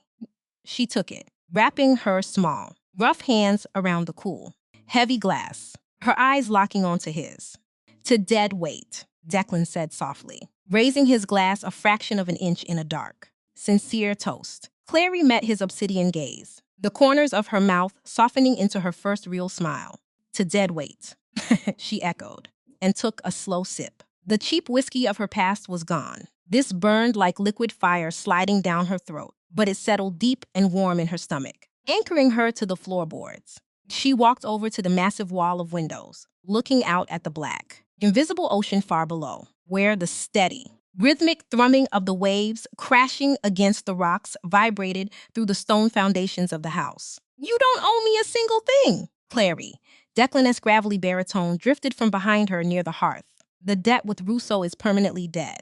Tommy is completely cut off, and you are entirely unanchored from the Narrows. If you want a one-way plane ticket to California tonight, I will personally buy it for you. If you want a luxury apartment in the center of the city, I will sign the lease before sunrise. Clarita turned around slowly to face him. Declan had taken his suit jacket off, the stark black leather of his gun holster, contrasting sharply against the crisp white fabric of his dress shirt as he stood before the flames. He looked tired again, the ancient exhaustion returning to his features, because he was offering her the absolute freedom of the world, fully expecting her to take the money and run like every other transaction in his life. I don't want a ticket, Declan, Clary delivered, her voice echoing clear and steady in the large room. Declan began to speak, but she stepped out of the shadows, closing the distance between them with a deliberate, proud stride. My entire life has been spent cleaning up the messes of weak men, she interrupted, stopping just a foot away from his broad frame, where the intense heat of the fire warmed her back, but the radiant, living warmth of his presence was infinitely stronger. I scrubbed floors until my fingers bled. I paid debts I didn't owe, and I sacrificed my future for a brother who would have sold my skin for a poker chip. I honestly don't know who I am without a job to perform. You don't have a job in this house, Clary, Declan reminded her, his eyes dark and intense. I know. she whispered, looking up into his guarded face. That's exactly why I want to stay, Declan. Because when I am standing here with you, I don't have to be useful just to be visible. The cynical, battle-hardened armor that had protected Declan Knox from the predators of the world for 35 years was completely useless against her raw, unadorned honesty. She didn't try to pierce his defenses. She simply walked right through them like they were smoke. Declan set his heavy glass down on the wooden mantelpiece, reached out with his large, calloused hands, and gently grasped her waist, pulling her small frame firmly against his chest. Clary rested her cheek flat against the crisp white fabric of his shirt, closing her eyes as the slow, steady, and unyielding thumping of his heartbeat echoed in her ear, the rhythmic cadence of a massive machine that had finally found its anchor in the dirt. She wrapped arms around his broad torso, pressing her calloused hands flat against his back, feeling the jagged, cynical pieces of their two separate worlds fit together into a perfectly smooth edge. Sing for me, Declan murmured into her dark hair, resting his chin on the top of her head. Clary closed her eyes tighter, thinking back to the depressing folk song she had sung in the dust of the guest bathroom days ago, the song of a drowning girl trapped under the weight of bleach and debt. That girl was dead. She had left her body in the Narrows, taking a slow, deep breath of clean air. She didn't sing a song of mourning. Instead, she intoned a slow, smoky jazz standard, a melody about midnight train rides and the gentle sound of rain falling on a tin roof. Her voice was still beautifully rough, still entirely unpolished, but the crushing, suffocating sorrow was completely gone, replaced by something warm, protective, and alive. Declan closed his eyes in the dark suite, his large arms holding her tight against him as they swayed slowly to the rhythm of her voice, while the fire behind them burned down to quiet embers. Outside the glass tower, the city continued to grind its teeth in the dark, full of predatory men, hollow beauty, and plastic transactions. But inside the fortress on the cliff, the noise had finally stopped. Sometimes, the most powerful man in the room isn't looking for a queen to rule an empire. He's simply looking for the one authentic person who makes the empire feel real. Declan and Clary proved to the Dark Coast that survival isn't just about fighting the current. Sometimes, it's about finding that one sacred, quiet place where you are finally allowed to rest. The morning after her definitive return from the Narrows, the silence of Declan's private quarters felt less like a protective shield and more like a heavy, expectant pause before a gathering storm. Clary stood by the expansive wall of glass, watching the early light fracture against the gray waves of the Atlantic, her hands wrapped tightly around a warm porcelain mug of black coffee. She had slept fitfully, her mind constantly replaying the shattering sound of her apartment door, hitting the drywall and the look of sheer, spineless terror on Tommy S.'s face when Declan stepped over the threshold. For the first time in her 26 years, she didn't feel the phantom weight of her brother's mistakes pulling her under. Instead, a profound, almost frightening clarity had taken root in her soul. She was no longer running, no longer negotiating her survival with the predators of the Narrows. Yet the transition from an invisible ghost scrubbing floors to a woman standing in the inner sanctum of the city's most dangerous man was dizzying. Behind her, the quiet rustle of paper broke the stillness. Declan sat at his massive oak desk, the dark charcoal sweater he wore casting a sharp silhouette against the warm glow of the dying hearth fire. He had been reviewing the encrypted transport schedule that Clary had snatched from Tommy S.'s desk before they fled the apartment. Without a word, he set the crumpled paper down, his dark obsidian eyes locking onto her quiet figure by the window. He didn't ask her how she felt about cutting off her only remaining blood, nor did he offer patronizing comfort. He treated her with the level, unblinking respect of an equal, waiting for her to choose her own time to speak. Clary turned slowly, her flat leather shoes making no sound against the dark slate floor, her oversized black hoodie swallowing her frame as she approached the desk. She placed her mug down next to the manila folder Arthur had delivered the previous morning, her eyes falling on the faded, stamped ink of the documents within. Declan reached across the polished wood, his large, wrapped right hand a stark reminder of the violence he had unleashed in the kitchen to protect her dignity, and opened the folder to a hidden compartment beneath the standard bureaucratic summaries. He pulled out a collection of original, yellowed Port Authority manifests and an official police incident report from 15 years ago, sliding them toward her with a deliberate, slow motion, This is what Frankie Russo was actually searching for when he targeted your brother. Declan delivered, his gravelly baritone low and unyielding in the quiet room. He explained that Tommy's gambling habit wasn't a random stroke of bad luck. Russo had actively fed the boy's addiction at the Little Italy tables, intentionally grooming him into a massive, unpayable debt. Russo didn't want the $50,000 of street money, nor did he care about garnishing Clary's meager cleaning wages. He wanted a key to the estate's blind spots. But more importantly, he was searching for the historical records that your father left behind before he died. Clary S. throat tightened, her breath hitching as her eyes locked onto her father S. signature at the bottom of a frozen customs manifest dated a decade and a half prior. The truth unfolded with the clinical, merciless precision of a ledger being balanced in the dark. Clary S. late father, Arthur Davies, had been the chief port accountant for the primary maritime terminal in Boston, the very terminal that Declan's father, the old patriarch Silas Knox, had sought to control with absolute brutality. Silas had needed a compliant inside man to alter the weight receipts and falsify the electronic routing manifest for massive, untaxed shipments of industrial machinery and pharmaceutical chemicals. But Arthur Davies was a man of uncompromising, rigid integrity.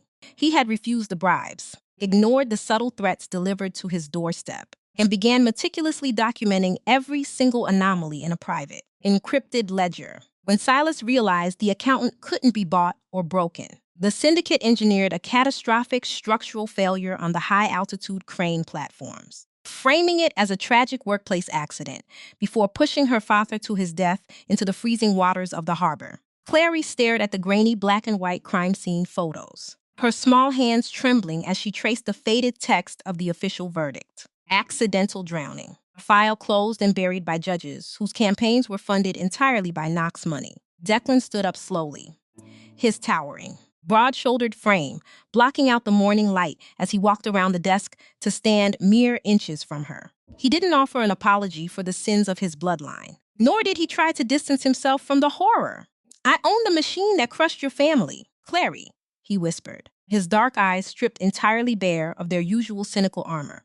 "I inherited the fortress built on your father's silence, and I won't lie to you about the blood in the mortar. You have every right to take a blade to my throat, or walk out those gates with enough corporate bonds to burn this city to the ground." Clary looked up into his dark, guarded face, her mind racing through the labyrinth of her own grief. She looked at his wrapped knuckles, remembering how this exact man, the heir to the monsters who had ruined her childhood, had used his own strength to build an absolute wall of safety around her when the rest of the world wanted to tear her apart. The internal battle was intense, but it lasted only a few seconds before the diamond-hard pragmatism of the Narrows asserted itself. She closed the folder with a sharp, decisive snap, her voice remarkably clear and steady as she looked him dead in the eye. "My father didn't die so I could waste my life feeding a useless, burning hatred in the dark." She delivered, her spine aligning with an unyielding pride. "Silas Knox is dead, and my father is gone. If I use his memory as an excuse to run back into the gutters of the Narrows, or destroy the only man who has ever treated my existence as something real, then I am the one betraying his legacy." She reached down, picking up the encoded transport schedule she had taken from Tommy, and tapped the neat columns of numbers. "Declan Knox didn't kill my father. He's just the one trying to clean up the rot his father left behind. Now tell me what these numbers mean, because Frankie Russo is currently moving a shipment that doesn't belong to you." Declan stared down at her for a long, silent moment, the intense tension slowly draining out of his broad shoulders as an expression of profound, silent respect settled into his features. He reached out, his left hand gently hovering over her shoulder for a second before he pulled up the teak wood stool, sitting directly in front of her to break down the logistics of the coming war. The encoded schedule was a blueprint for an internal coup d'etat. Russo wasn't operating alone. He had forged a secret alliance with a desperate, highly aggressive faction of the Valetti family out of New York, a rival syndicate that had been looking for a crack in the Knox family's absolute monopoly over the East Coast shipping lanes for years. Russo had promised them a clean, unmonitored entry point through the private construction docks of the Knox estate, utilizing the renovation crews as a perfect front to bypass federal customs inspectors.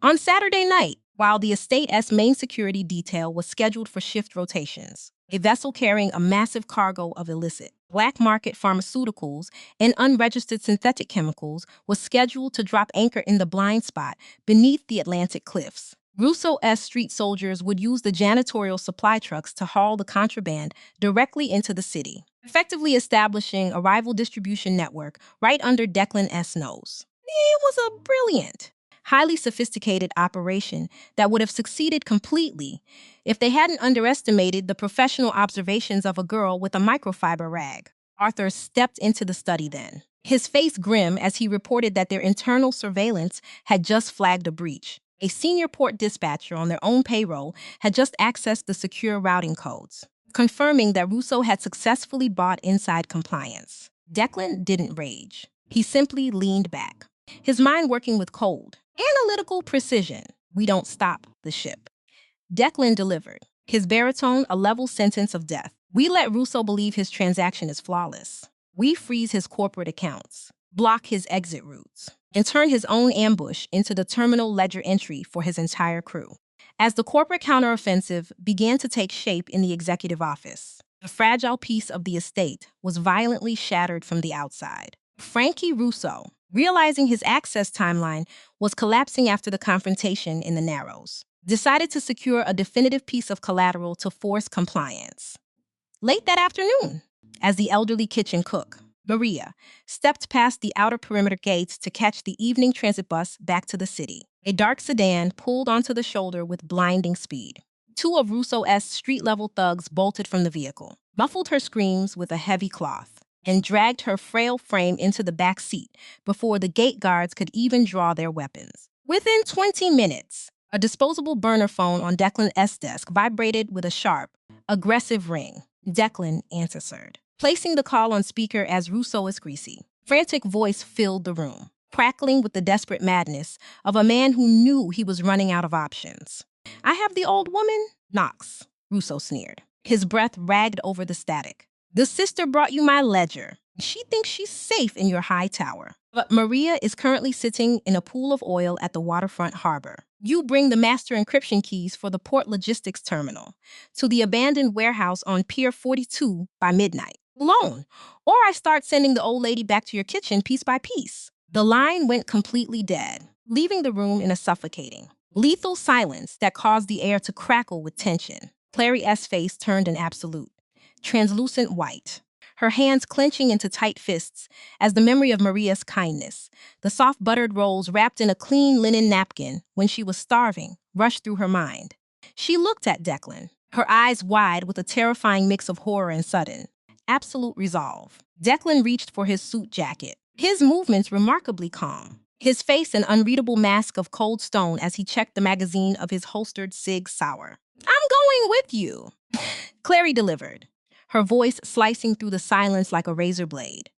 Declan stopped, his dark eyes locking onto her with a firm, protective refusal, stating that the harbor at midnight was a slaughterhouse, and she belongs in the safety of the fortress. No, Clary shot back, her spine stiffening as she stepped directly into his path, refusing to shrink away from his imposing height. Russo thinks like a rat from the Narrows. He expects a massive, violent mafia boss to arrive with guns blazing, and he has prepared his men for a shootout. But he is terrified of the unpredictable. He knows me. He knows I grew up in the same gutters, and he knows I don't break under pressure. If you arrive alone with the encryption keys, he'll blow the warehouse the seskin he takes the paper. But if I walk through that door beside you, his greed will make him hesitate. And in this world, Declan, hesitation is the only window a professional needs to execute a kill. Declan stared down at her, examining the fierce, unyielding dignity in her pale face, and realized she was entirely correct. She wasn't a liability to be shielded, but a brilliant, strategic partner who understood the anatomy of a street corner predator better than any soldier on his payroll. Fine, Declan murmured, his baritone dropping into a register of dark. Absolute partnership. Put on your boots. Clary, we're going to clean up the harbor. The drive to Pier 42 was executed in absolute, freezing darkness. The massive SUV running without headlights as it drifted through the abandoned industrial tracks of the shipping yards. The rain had begun to fall, a steady, rhythmic drumming against the ballistic glass that mirrored the intense thrumming of Claria's own heart. They pulled up behind a mountain of rusting shipping containers, the skeletal cranes of the harbor looming over them like forgotten giants against the storm. Declan handed her a small, sleek communication earpiece, his large hand gently squeezing her wrist as he gave her the final tactical parameters. Arthur and 3 fire teams had already moved into position along the northern perimeter, completely cutting off Russo's New York allies before they could even deploy their vehicles. The warehouse before them was a hollow, iron monstrosity, its corrugated metal walls rattling violently in the ocean wind. A single flickering bulb illuminating the entrance. Taking a slow, deep breath of the salt air, Clary unbuckled her harness, her oversized hoodie pulled over her head as she stepped out into the downpour beside the syndicate boss. They walked forward together, their leather shoes making no sound against the wet asphalt, moving with the synchronized, dangerous grace of 2 predators entering a trap on their own terms. When they pushed through the rusted side door of the warehouse, the interior welcomed them with the sharp, toxic stench of diesel fuel, damp concrete, and rotting wood.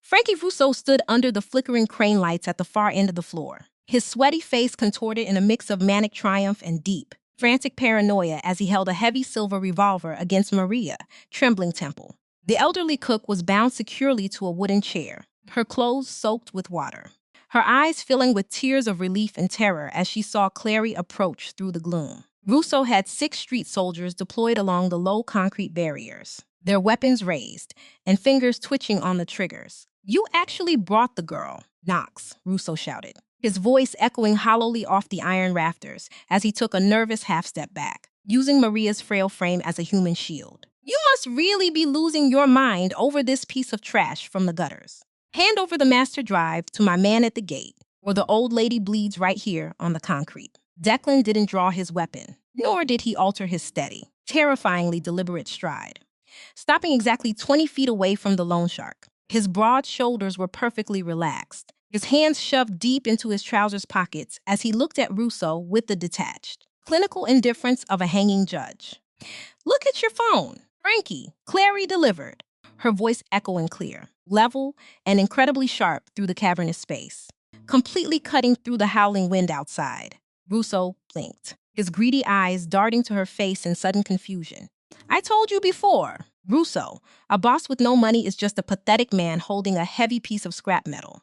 She continued, taking a slow, proud step forward that forced the street soldiers to shift their focus away from Declan. "Exactly 4 minutes ago, Arthur executed a complete freeze on every single one of your shell accounts in Switzerland and the Cayman Islands. Your New York allies just realized their shipment at the private dock has been seized by federal custom agents using the manifests I gave them. You don't have an empire anymore. Frankie, you don't even have enough cash to pay the 6 men standing behind you for the bullets in their clips." Russo's face turned an ugly, sallow yellow as the disposable burner phone in his pocket began to vibrate furiously with a series of frantic text alerts from his bank handlers. One of his senior enforcers along the concrete barrier pulled out his own phone, checked to secure syndicate ledger, and immediately went pale, his weapon lowering by a fraction of an inch as he looked at his boss with pure resentment. The loyalty of the street waterfront evaporated in an instant when the payroll died. The Brotherhood died with it. Russo went completely wild, his silver revolver shaking violently as he realized he had been entirely outmaneuvered, his eyes darting frantically between the unyielding face of the girl and the lethal stillness of Declan Knox. He tightened his finger on the trigger, prepared to commit a final, desperate act of violence out of pure malice. But Declan moved with the blinding, terrifying speed of an apex predator. Before Russo could even pull the hammer back, Declan drew his Sig Sauer and fired a single, deafening shot that shattered the iron silence of the pier. The bullet tore directly through Russo's right shoulder, the silver weapon spinning out of his shattered grip and clattering across the concrete floor into the shadows. Russo collapsed backward with a sharp, agonizing shriek, clutching his bleeding arm as he hit the oily floorboards. The remaining 6 street soldiers didn't fire a single shot. They immediately dropped their weapons onto the concrete, raised their damp hands in absolute surrender, and backed away into the corners of the warehouse as Arthur's tactical teams swarmed through the main bay doors to secure the room. Clary didn't shrink away from the noise or the blood. She sprinted forward, her nimble hands quickly untying the heavy ropes around Maria's waist, pulling the trembling older woman into a tight, fierce embrace as the tears finally spilled over her lashes. You're safe, Maria, Clary whispered into her gray hair, her voice vibrating with a beautiful, protective warmth. I got you! Declan walked over slowly, his smoking weapon resting casually at his side as he looked down at the weeping loan shark on the floor. He didn't execute him. To spill more blood on this floor would only complicate the clean ledger he was building for the Narrows. Drag him out of the city, Declan ordered Arthur, his baritone voice perfectly calm, carrying the finality of an absolute execution sentence. Strip him of every asset, remove his name from every dock registry, and ensure he never breathes the air of the East Coast again if he wants to keep his life. He turned his back on the wreckage, his dark eyes softening completely as he looked down at Clary, who was helping Maria stand up on her own feet. The violence was over. The internal coup had been entirely crushed without a single civilian casualty, and the system had been fundamentally purged of its most predatory element. As they walked back out into the pouring rain toward the armored SUV, the howling wind of the harbor no longer sounded like a threat to Clary's ears.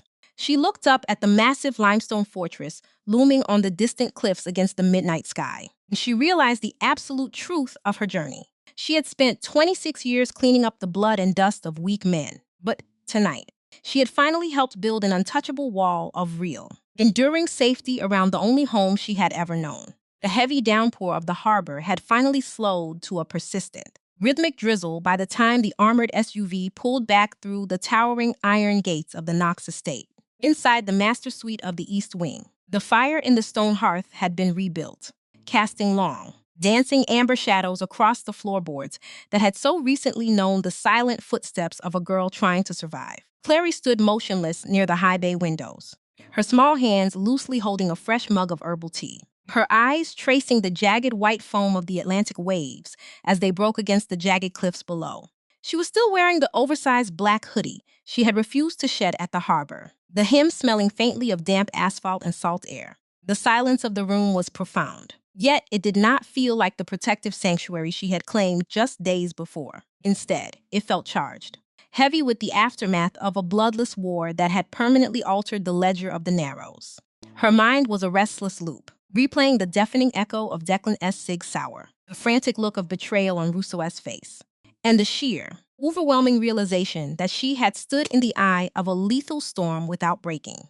She had spent 26 years convinced that violence was an absolute force designed to crush her into compliance. But tonight, she had seen it used as a precise, strategic scalpel to excise a cancer from her home.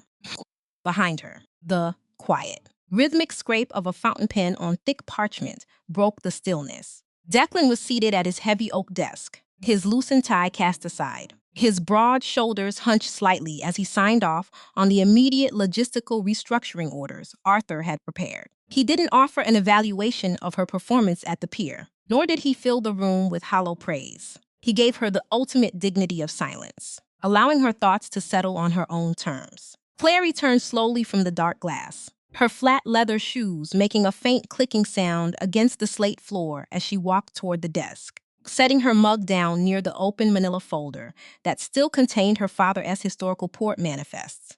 Her eyes fell on the yellowed edges of the documents, the ink of her father's neat script, a haunting reminder that the past was never truly dead. It was merely waiting for the current generation to pay the interest. Declan set his pen down, his dark obsidian eyes locking onto her pale face with an unblinking intensity that made the air in the room feel instantly thicker. He reached across the polished wood, his large hand turning the original police report face down, closing the compartment on the sins of his patriarch Silas Knox. The internal battle inside Clary's chest had settled into a hard, unyielding pragmatism. She looked at Declan's wrapped right hand, remembering the absolute wall of safety he had built around her when the rest of the world wanted to tear her apart. She realized that true maturity was not about seeking vengeance against a ghost. It was about protecting the living. Silas Knox built a machine out of blood and concrete. Clary delivered, her voice echoing clear and remarkably steady in the quiet suite. But you are the one holding the wrench now, Declan. You didn't pull the trigger on my father, And I won't honor his memory by turning my back on the only honest man in this city just to feed an old anger. Declan stared up at her for a long, silent moment, a profound wave of respect softening the hard, cynical lines of his face before he stood up, his massive frame blocking out the firelight as he walked over to stand mere inches from her. The calm after the harbor operations was short-lived, as Arthur pushed through the heavy oak door without knocking, his face grim and tight with a new level of executive urgency. He dropped a separate, freshly printed surveillance report onto the center of the desk, crossing his arms as he looked at his boss. Russo is out of the equation, but the vacuum he left behind is already sucking in the bottom feeders. Arthur reported, his voice clipped and dry. Our perimeter teams near the Narrows Transit Terminal just flagged an unauthorized contact. Tommy Davies didn't board the out-of-state transport bus we scheduled for him. Clary S. Hart skipped a heavy, painful beat as her eyes locked onto a grainy surveillance photo attached to the report. Tommy was standing in the shadow of a rusted fire escape behind an abandoned theater, his fiberglass cast filthy and hanging loose from its sling. Standing directly in front of him was Victor Salazar, a senior representative from the Valetti Syndicate of New York, the very alliance Russo had attempted to buy into. Salazar wasn't a crude street enforcer. He was a highly sophisticated corporate cleaner who operated with absolute coldness. The surveillance audio log revealed a devastating truth. Salazar had intercepted Tommy within minutes of his release, offering him a massive line of credit and a fresh supply of high-grade narcotics if he could get inside the Knox estate one last time to plant an encrypted data skimmer within Declan S. private communication lines. Tommy hadn't hesitated for a single second. He had eagerly accepted the transaction, completely willing to sell his sister S. safety to the very predators who had just tried to kill her. A cold, absolute stillness settled over Clary S. features, the last lingering embers of her sisterly loyalty completely evaporating into ash. She didn't cry, nor did she look to Declan for rescue. Instead, she looked down at the photo of her brother with a detached, clinical indifference that mirrored the gaze of a hanging judge. He will never change, she delivered, her voice remarkably flat, carrying the immense, crushing weight of a final verdict. He will always find a way to sell the people who love him to buy himself another hour on the couch. Declan didn't offer a dramatic decree of violence. He simply leaned against the edge of his desk, his dark eyes fixed entirely on Clary's face as he evaluated her reaction. If Tommy attempts to cross the outer perimeter with Salazar's hardware, my security detail will execute standard containment protocols, Declan stated softly, his baritone voice a level statement of reality. It won't be a street warning this time, Clary. It will be permanent. Clary stood straight, her spine aligning with an unyielding pride that had been forged in the grease and bleach of the tenements. I know the rules of your world, Declan, she responded, her stare never wavering from his. I told him he was on his own. And I meant it, but Tommy is an idiot who doesn't know how to navigate the estate's security matrix. Salazar is using him as a distraction, while Tommy is drawing your guards to the western fence line. Salazar's real team will target the private docks below the cliffs to seize the pharmaceutical manifest directly from the source. The strategy was flawless in its corporate coldness. Salazar didn't care about the data skimmer. He wanted to catch Declan looking the wrong way so he could reclaim the Valetti cargo that had been frozen at the harbor. Declan looked at Clary, a slow, dark smile creeping onto his face, the look of an apex predator that had just been handed the exact coordinate of his target. You have an exceptional mind for logistics. Clary, Declan murmured, his gravelly voice vibrating with a dangerous, quiet pride. He turned to Arthur, his command snapping into place with absolute authority. We let Tommy pass the first gate line. We isolate him in the lower courtyard where the cameras can document his intent without a single shot being fired. But the main tactical teams will deploy to the cavernous storage bays beneath the private docks. We turned Salazar's distraction into the terminal ledger entry for the New York faction. Arthur nodded once, his expression shifting from irritation to a genuine, profound respect as he looked at Clary before exiting the room to deploy the soldiers. Declan walked over to his wall of bookshelves, pulling back a hidden panel to reveal a pair of sleek, modern security radios. He handed one to Clary, his large hand gently wrapping around her fingers as he gave her the final parameter of their partnership. You stay here in the core of the fortress. Clary, you watch the digital monitors. You track the movement of the trucks. And you be my eyes in the dark. Tonight, we don't just defend this house. We completely dismantle the machine that killed your father. Midnight arrived with the heavy, unyielding darkness of a coastal storm, the wind howling violently against the stone foundations of the limestone estate. Clary sat before the bank of high-definition surveillance monitors in Declan S. study, her fingers moving across the controls with the methodical precision of a professional who had spent her life understanding how systems functioned. On screen 4, she watched the pathetic figure of her brother Tommy scramble over the stone wall of the lower courtyard, his dirty cast catching the glare of the infrared security lights. He was completely oblivious to the fact that 4 tactical teams were standing in the shadows just 10 feet away, watching his every clumsy movement with absolute indifference. Clary didn't flinch as she watched him reach for the secure junction box. She simply adjusted the camera feed to screen 7, where the real threat was unfolding at the base of the cliffs. 2 rigid hull inflatable boats from the Valetti syndicate had just glided into the private dock slips. 6 heavily armed corporate cleaners stepping onto the concrete platforms with suppressed weapons raised. They moved with absolute precision, completely unaware that Declan Knox was already waiting for them in the dark of the primary storage vault, his Sig Sauer resting casually in his hand. Clary keyed her radio, her voice a calm, level whisper that cut through the static directly into Declan's earpiece. They are inside the lower slip. Declan, she reported, her eyes tracking the thermal signatures on her monitor. 6 targets, moving in a tight stack toward the secondary manifest vault. They think the security grid is down because of the courtyard breach. Declan didn't respond verbally, but on screen 7, Clary watched his dark, towering silhouette step out from behind a mountain of shipping crates, completely blocking the corridor. The confrontation was instantaneous and devastatingly clinical. Salazar's lead cleaner raised his weapon, but Declan fired 3 precise, deafening shots that tore through the iron silence of the vaults, dropping the target instantly to the concrete floor. The remaining 5 cleaners attempted to retreat toward the boats, but Arthur S. tactical teams emerged from the secondary tunnels, completely sealing the exit routes. There was no chaotic, indiscriminate firefight. It was an absolute, flawless execution of strategic containment. Within 4 minutes, the Valetti cleaners were completely disarmed, forced onto their knees with their hands bound securely behind their backs, their sophisticated hardware seized by Knox enforcers.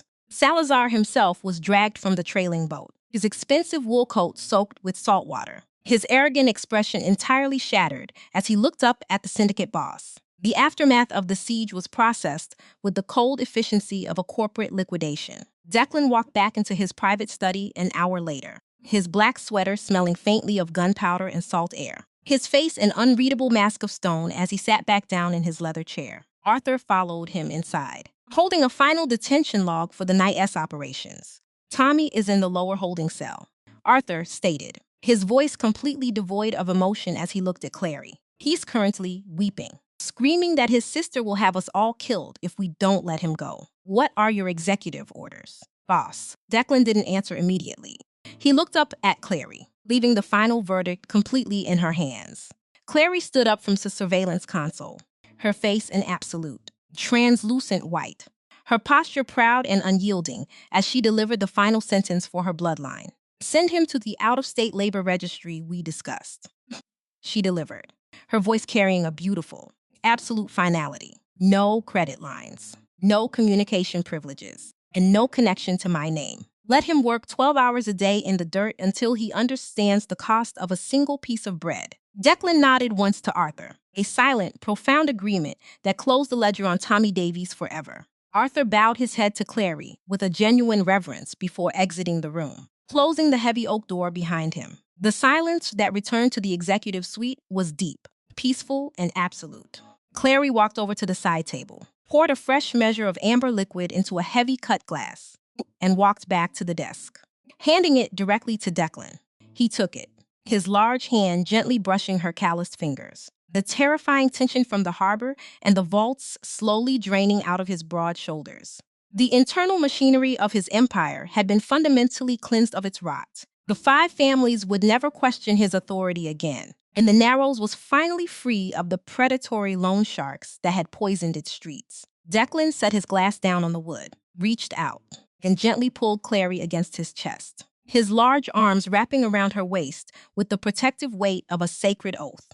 Clary rested her cheek against his white dress shirt, listening to the slow, steady thrumming of his heartbeat, the rhythmic cadence of a massive machine that had finally found its anchor in the dirt. "Sing for me, Clary," Declan murmured into her dark hair, his chin resting on the top of her head. Clary closed her eyes, a genuine smile free of calculation or defense softening her face for the first time. She sang a slow, smoky jazz standard about a train leaving the station at midnight, her rough, unpolished voice filling the cavernous room with a beautiful, enduring warmth. The song of the drowning girl was permanently dead inside the glass tower. The noise had finally stopped, and they had both finally found the one place where they were allowed to rest. The immediate aftermath of the dockside sting and the containment of Victor Salazar's operatives brought a freezing, sharp clarity to the coastal highway as Declan's matte black SUV traveled back up the cliffside tracks. Inside the executive suite of the limestone fortress, the air was completely still, smelling faintly of gunpowder, fresh rain, and the rich, familiar scent of cedar wood burning down to embers in the stone hearth. Clary stood near the high bay windows, her fingers lightly tapping against the cool glass as she watched the early morning light filter through the dense, low-hanging storm clouds over the Atlantic. She was still wearing her oversized black hoodie and faded cargo pants, her posture straight and unyielding, carrying herself with the proud alignment of a woman who had just looked into the eye of a lethal corporate ambush and refused to blink. The bone-deep panic that had defined her existence in the Narrows was entirely gone, replaced by an absolute, diamond-hard peace that she had forged alongside the city's most dangerous man. Behind her, Declan sat at his massive mahogany desk, his dark sweater casting a long shadow across the floorboards. He was staring at a fresh set of financial logs, his dark obsidian eyes tracking the immediate collapse of Frankie Russo's remaining street-level operations with a clinical, detached indifference. He didn't offer a patronizing speech about her bravery, nor did he treat her like a fragile object to be sheltered from the damp concrete of the vaults. He gave her the ultimate dignity of an equal partner, waiting for the silence to settle on her own terms. Clary turned slowly from the dark glass, her flat leather shoes making no sound against the slate floor as she approached the desk, setting her mug down near the open manila folder containing the historical port manifests. Her eyes trailed the neat script of her father's signature, a stark reminder that while the old patriarch Silas Knox had built a machine out of blood and concrete, the current generation was no longer bound by the interest of old sins. Declan set his fountain pen down, his gravelly baritone low and level in the quiet room, as he noted that the Valetti Syndicate out of New York had completely withdrawn their remaining vessels from the outer harbor boundaries. The capture of Salazar's lead cleaners had fundamentally paralyzed their logistics timeline, forcing their executive board to accept a total loss on the black market pharmaceutical cargo rather than risk a full-scale territorial war they were no longer funded to wage. Declan reached across the polished wood, his large, wrapped right hand a testament to the uncompromising boundaries he had set in the kitchen to protect her name.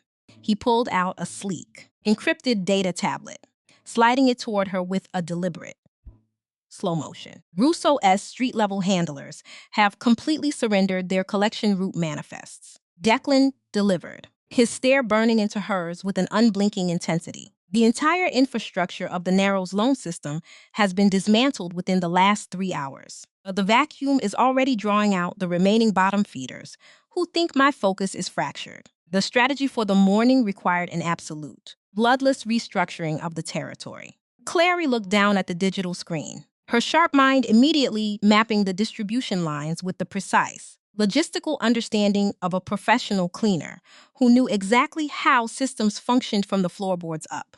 She pointed a small, healing finger at a cluster of secured warehouses near the secondary maritime terminal, the exact properties Frankie Russo had used to store his garnishment logs and predatory paper. If we leave these specific hubs unmonitored, the minor street crews will turn them into temporary drug dens and gambling operations to fill the financial void, Clary stated, her voice echoing remarkably clear and steady in the large room. They expect you to deploy heavy tactical muscle to secure the main port gates, which leaves the inner blocks of the Narrows completely exposed to petty extortion.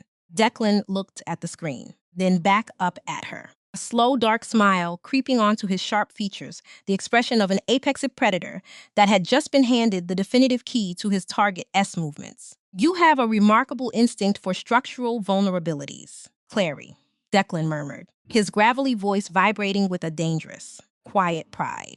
He stood up slowly, his broad-shouldered, towering frame blocking out the light from the hearth as he walked around the desk to stand mere inches from her. We don't send soldiers to occupy the blocks. Declan delivered, his command carrying the absolute finality of a hanging judge. We convert the physical warehouses into legitimate municipal logistics centers, creating honest employment for the dock workers and permanently cutting off the air supply of the street predators before they can even assemble a crew. Arthur pushed through the heavy oak doors of the study then, his face grim, his movements clipped and dry as he dropped a final detention manifest onto the center of the desk. He crossed his arms, nursing a sharp headache from the endless hours of containment, and looked directly at Clary with a genuine, profound reverence that had completely replaced his initial skepticism. The out-of-state transport vehicle for Tommy Davies is secured at the lower gate line, Arthur reported, his tone entirely devoid of emotion. The boy is currently screaming that his sister has warred her soul out to a monster, demanding to see the family ledger one last time before the gates open. What are your definitive executive orders? Clary stood perfectly still, her face turning an absolute, translucent white under the morning light. But her eyes remained cold, level, and entirely empty of the toxic guilt that had poisoned her childhood.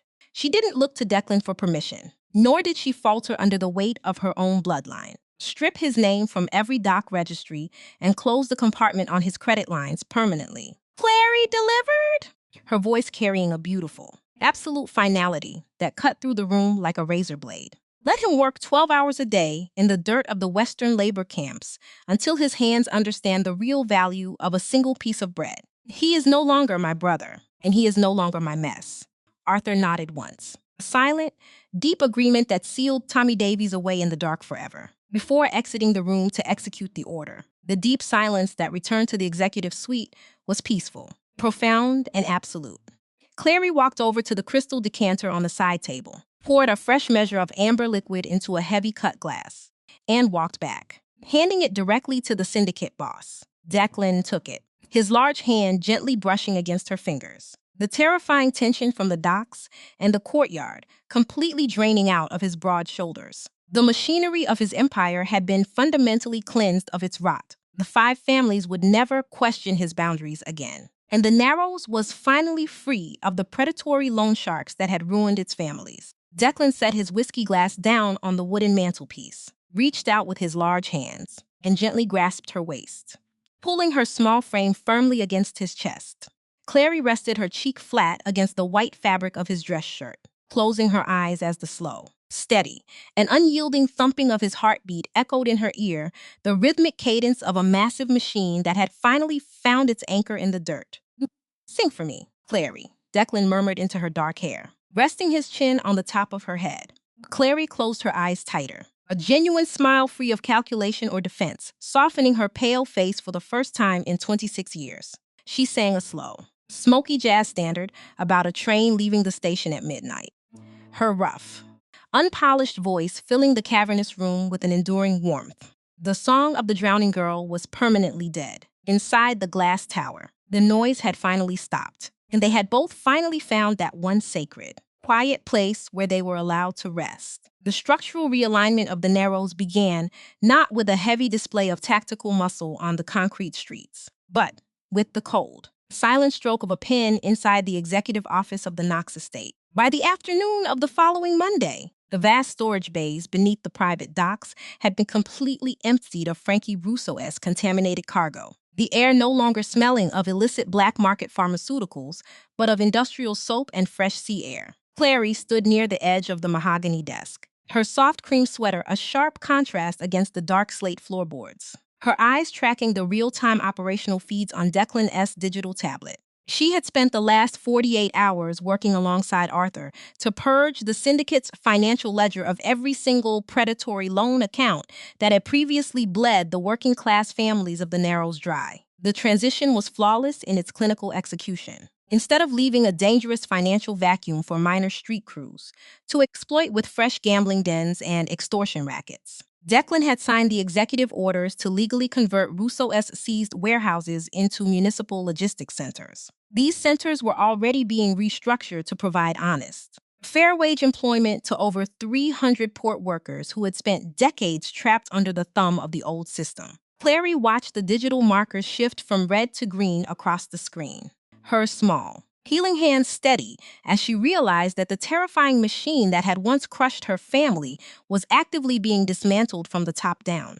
Declan sat back in his high-back leather chair, his dark obsidian eyes fixed entirely on her quiet figure, treating her not as a fragile civilian to be shielded from the mechanics of power, but as the primary strategic architect of the territory's new foundation. The structural purge did not merely pacify the streets. It fundamentally altered the power dynamics among the 5 families of the eastern seaboard. For years, the rival syndicates had viewed Declan Knox as an uncompromising but isolated ruler, a man who maintained an untouchable fortress out of raw violence and strategic isolation. When word reached the New York executive boards that Declan had completely neutralized the Valeti family's internal logistics coup without spilling a single drop of civilian blood or drawing the attention of federal authorities, the atmosphere shifted from opportunistic greed to profound, absolute caution. The old bosses realized that Declan had not grown weak or distracted by bringing a common cleaning girl from the night crew into his private quarters. Instead, her unyielding dignity and precise, floor-level understanding of the port's vulnerabilities had made his empire infinitely more calculated and adaptable. Arthur stepped into the executive office, his face free of its usual irritation, as he dropped a final compliance brief onto the center of the desk, looking directly at Clary with a deep, unforced reverence. The shipping registries for the entire Northern Maritime Terminal have been completely updated, Arthur reported, his tone clipped, dry and thoroughly impressed. The union representatives in the Narrows just signed the fresh labor contracts without a single objection. They realized for the first time in 15 years that the Knox name represents actual protection rather than a parasitic tax on their livelihood.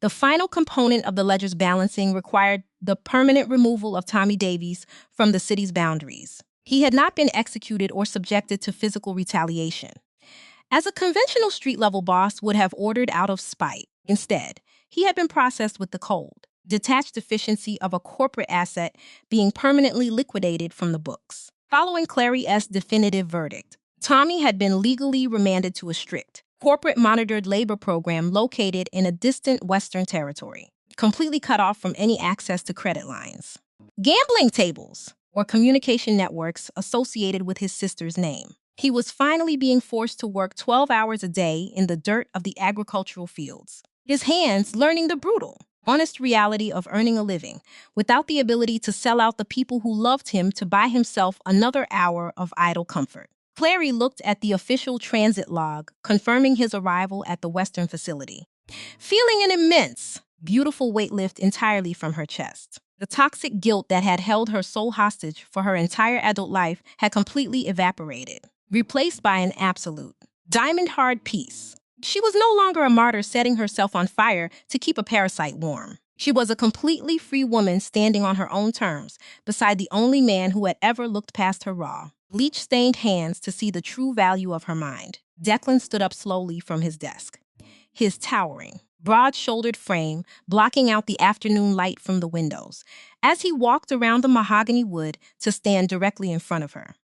He reached out, his large, wrapped right hand gently taking the digital tablet from her grip and setting it down on the polished surface before resting his hands casually on her waist. The heavy, protective armor that had guarded his heart from the deceit of high society for over a decade was completely useless against her unadorned honesty. She didn't try to manipulate his power. She simply anchored his soul to the floorboards. The city outside the limestone fortress continued to grind its teeth in the dark, a world still filled with predatory men and hollow transactions. But inside the executive quarters, the noise had permanently stopped. Clary rested her cheek flat against the white fabric of his dress shirt, closing her eyes as the slow, steady, and unyielding thumping of his heartbeat echoed in the quiet suite, the rhythmic cadence of a massive machine that had finally found its smooth edge in the dirt.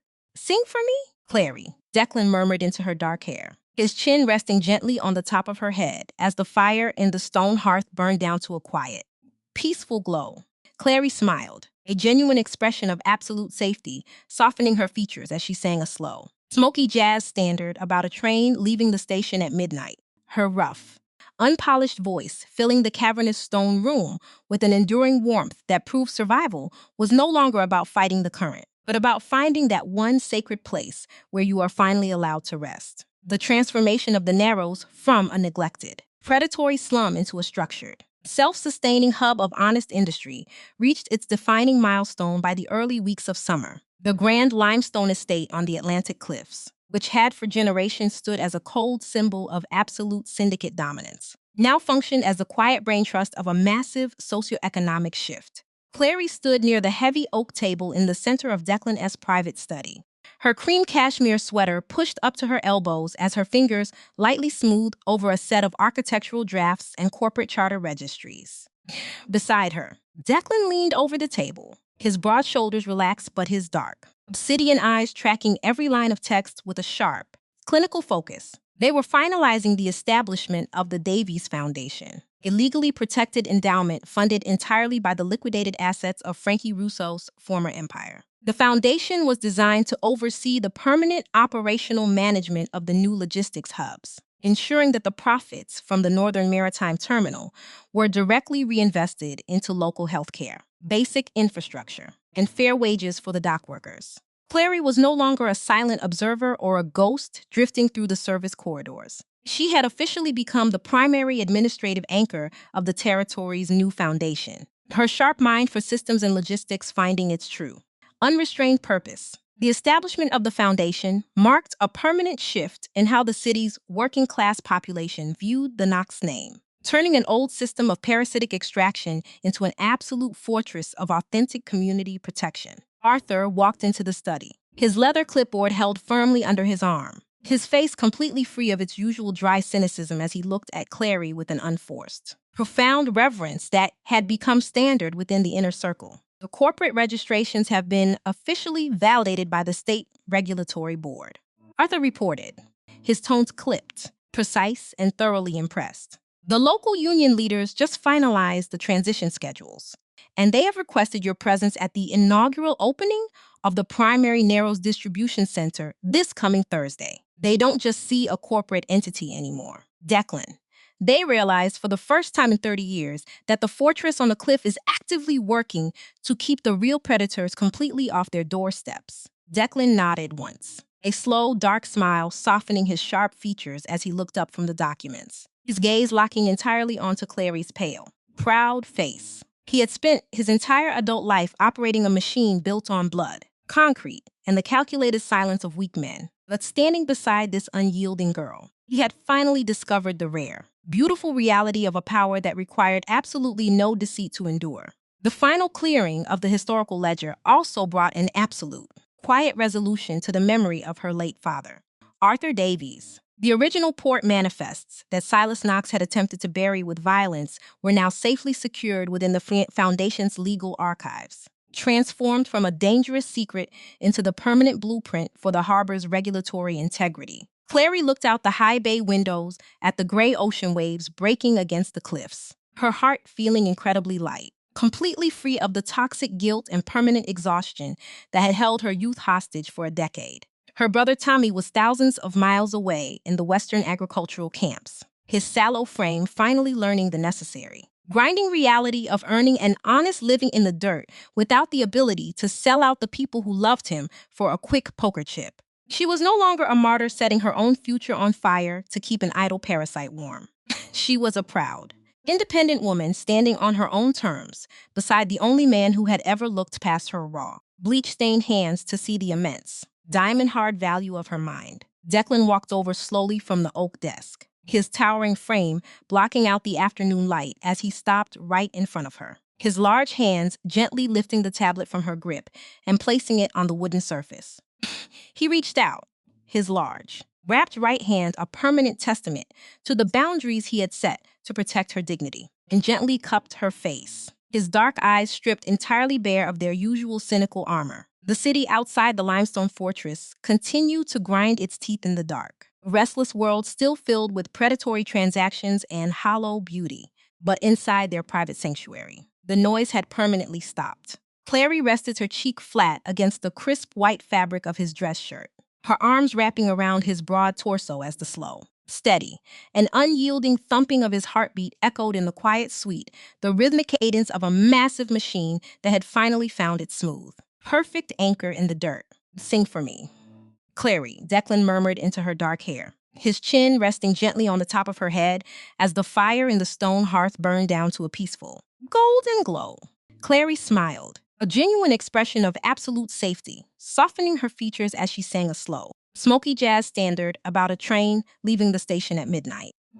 Her rough, unpolished voice filling the cavernous stone room, with an enduring warmth that proved survival was no longer about fighting the current, but about finding that one sacred place where you are finally allowed to rest. The gentle warmth of a midsummer twilight blanketed the limestone fortress on the Atlantic cliffs, casting long, peaceful golden rays through the floor-to-ceiling windows of Declan Knox's private quarters. The unfinished West Wing, which had once echoed with the raw, haunting folk melodies of a drowning girl, trapped under the weight of bleach and debt, was now fully completed. Its air smelling no longer of fresh plaster and toxic chemicals, but of sweet cedar wood, fresh sea air, and the quiet aroma of evening tea. Clary stood near the vast wall of glass, her fingers lightly tracing the polished dark frame as she watched the soft security lighting flicker to life along the perimeter walls far below. She was wearing a simple, elegant cotton t-shirt and tailored jeans, her posture straight, proud, and completely unyielding, carrying herself with the unmistakable grace of a woman who had successfully navigated the eye of a lethal corporate storm and stepped out into the light on her own terms. The permanent, suffocating exhaustion that had held her youth hostage in the Narrows had completely evaporated into the ocean breeze, replaced by an absolute, diamond-hard peace that she had forged alongside the city's most dangerous man.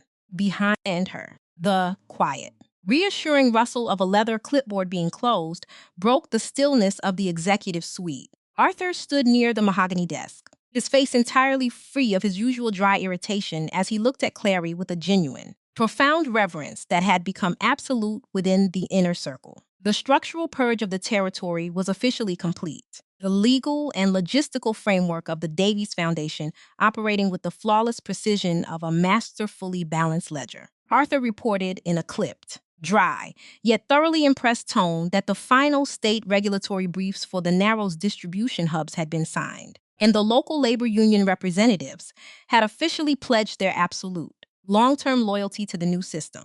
The community no longer looked up at the castle on the cliff with fear or resentment. They realized for the first time in 30 years that the Knox name stood as an untouchable wall of authentic protection, keeping the street predators entirely off their doorsteps. Arthur bowed his head to Clary with a deep, silent respect before exiting the room, the heavy oak door closing with a soft, final click that seemed to lock the ghosts of their past out of the room forever. Clary turned slowly from the glass, her flat leather shoes making no sound against the dark slate floorboards as she walked toward the side table. She poured a fresh measure of amber liquid into a heavy-cut glass, her small hands remarkably steady, her cuticles and palms completely healed, showing absolutely no remnants of the raw, bleeding scars that had once defined her labor.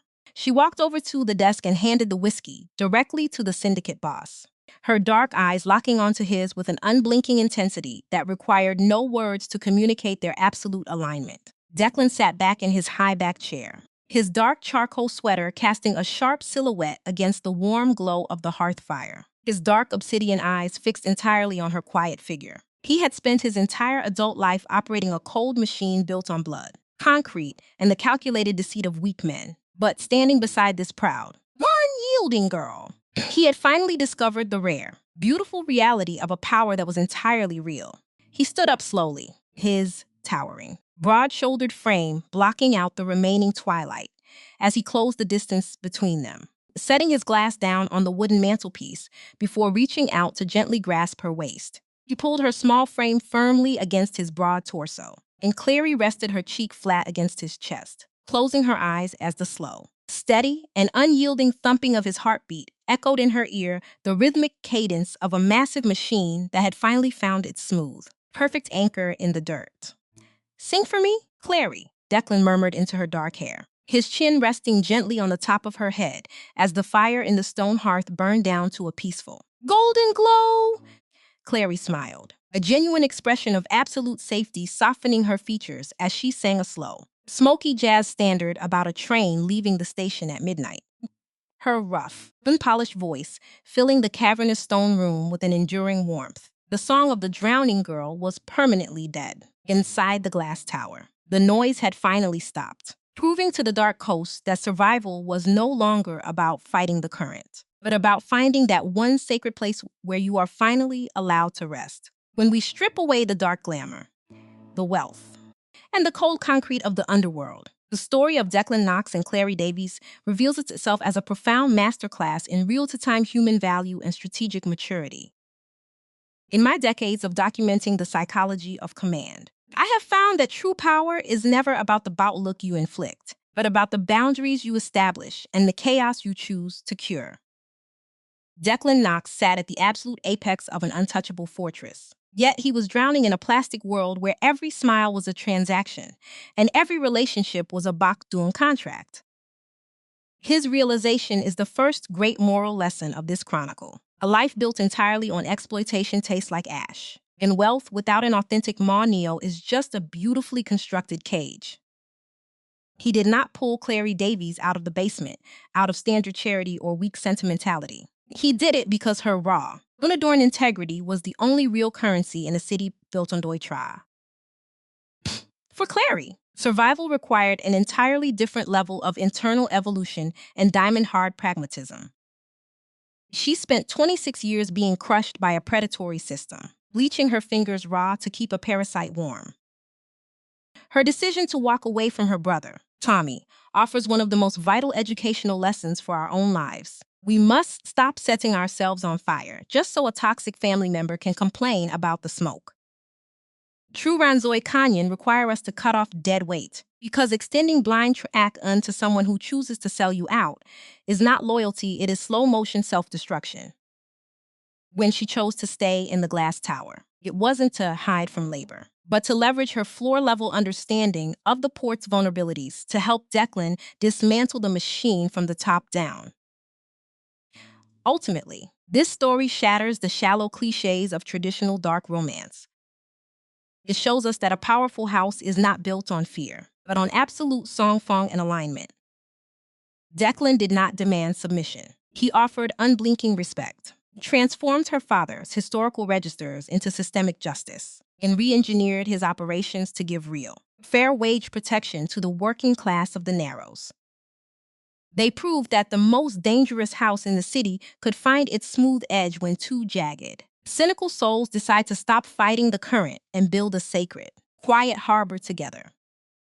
Sukmang Tuksu is not the weapon in your hand, but the clarity in your mind that allows you to look at the person beside you and realize you are finally allowed to rest.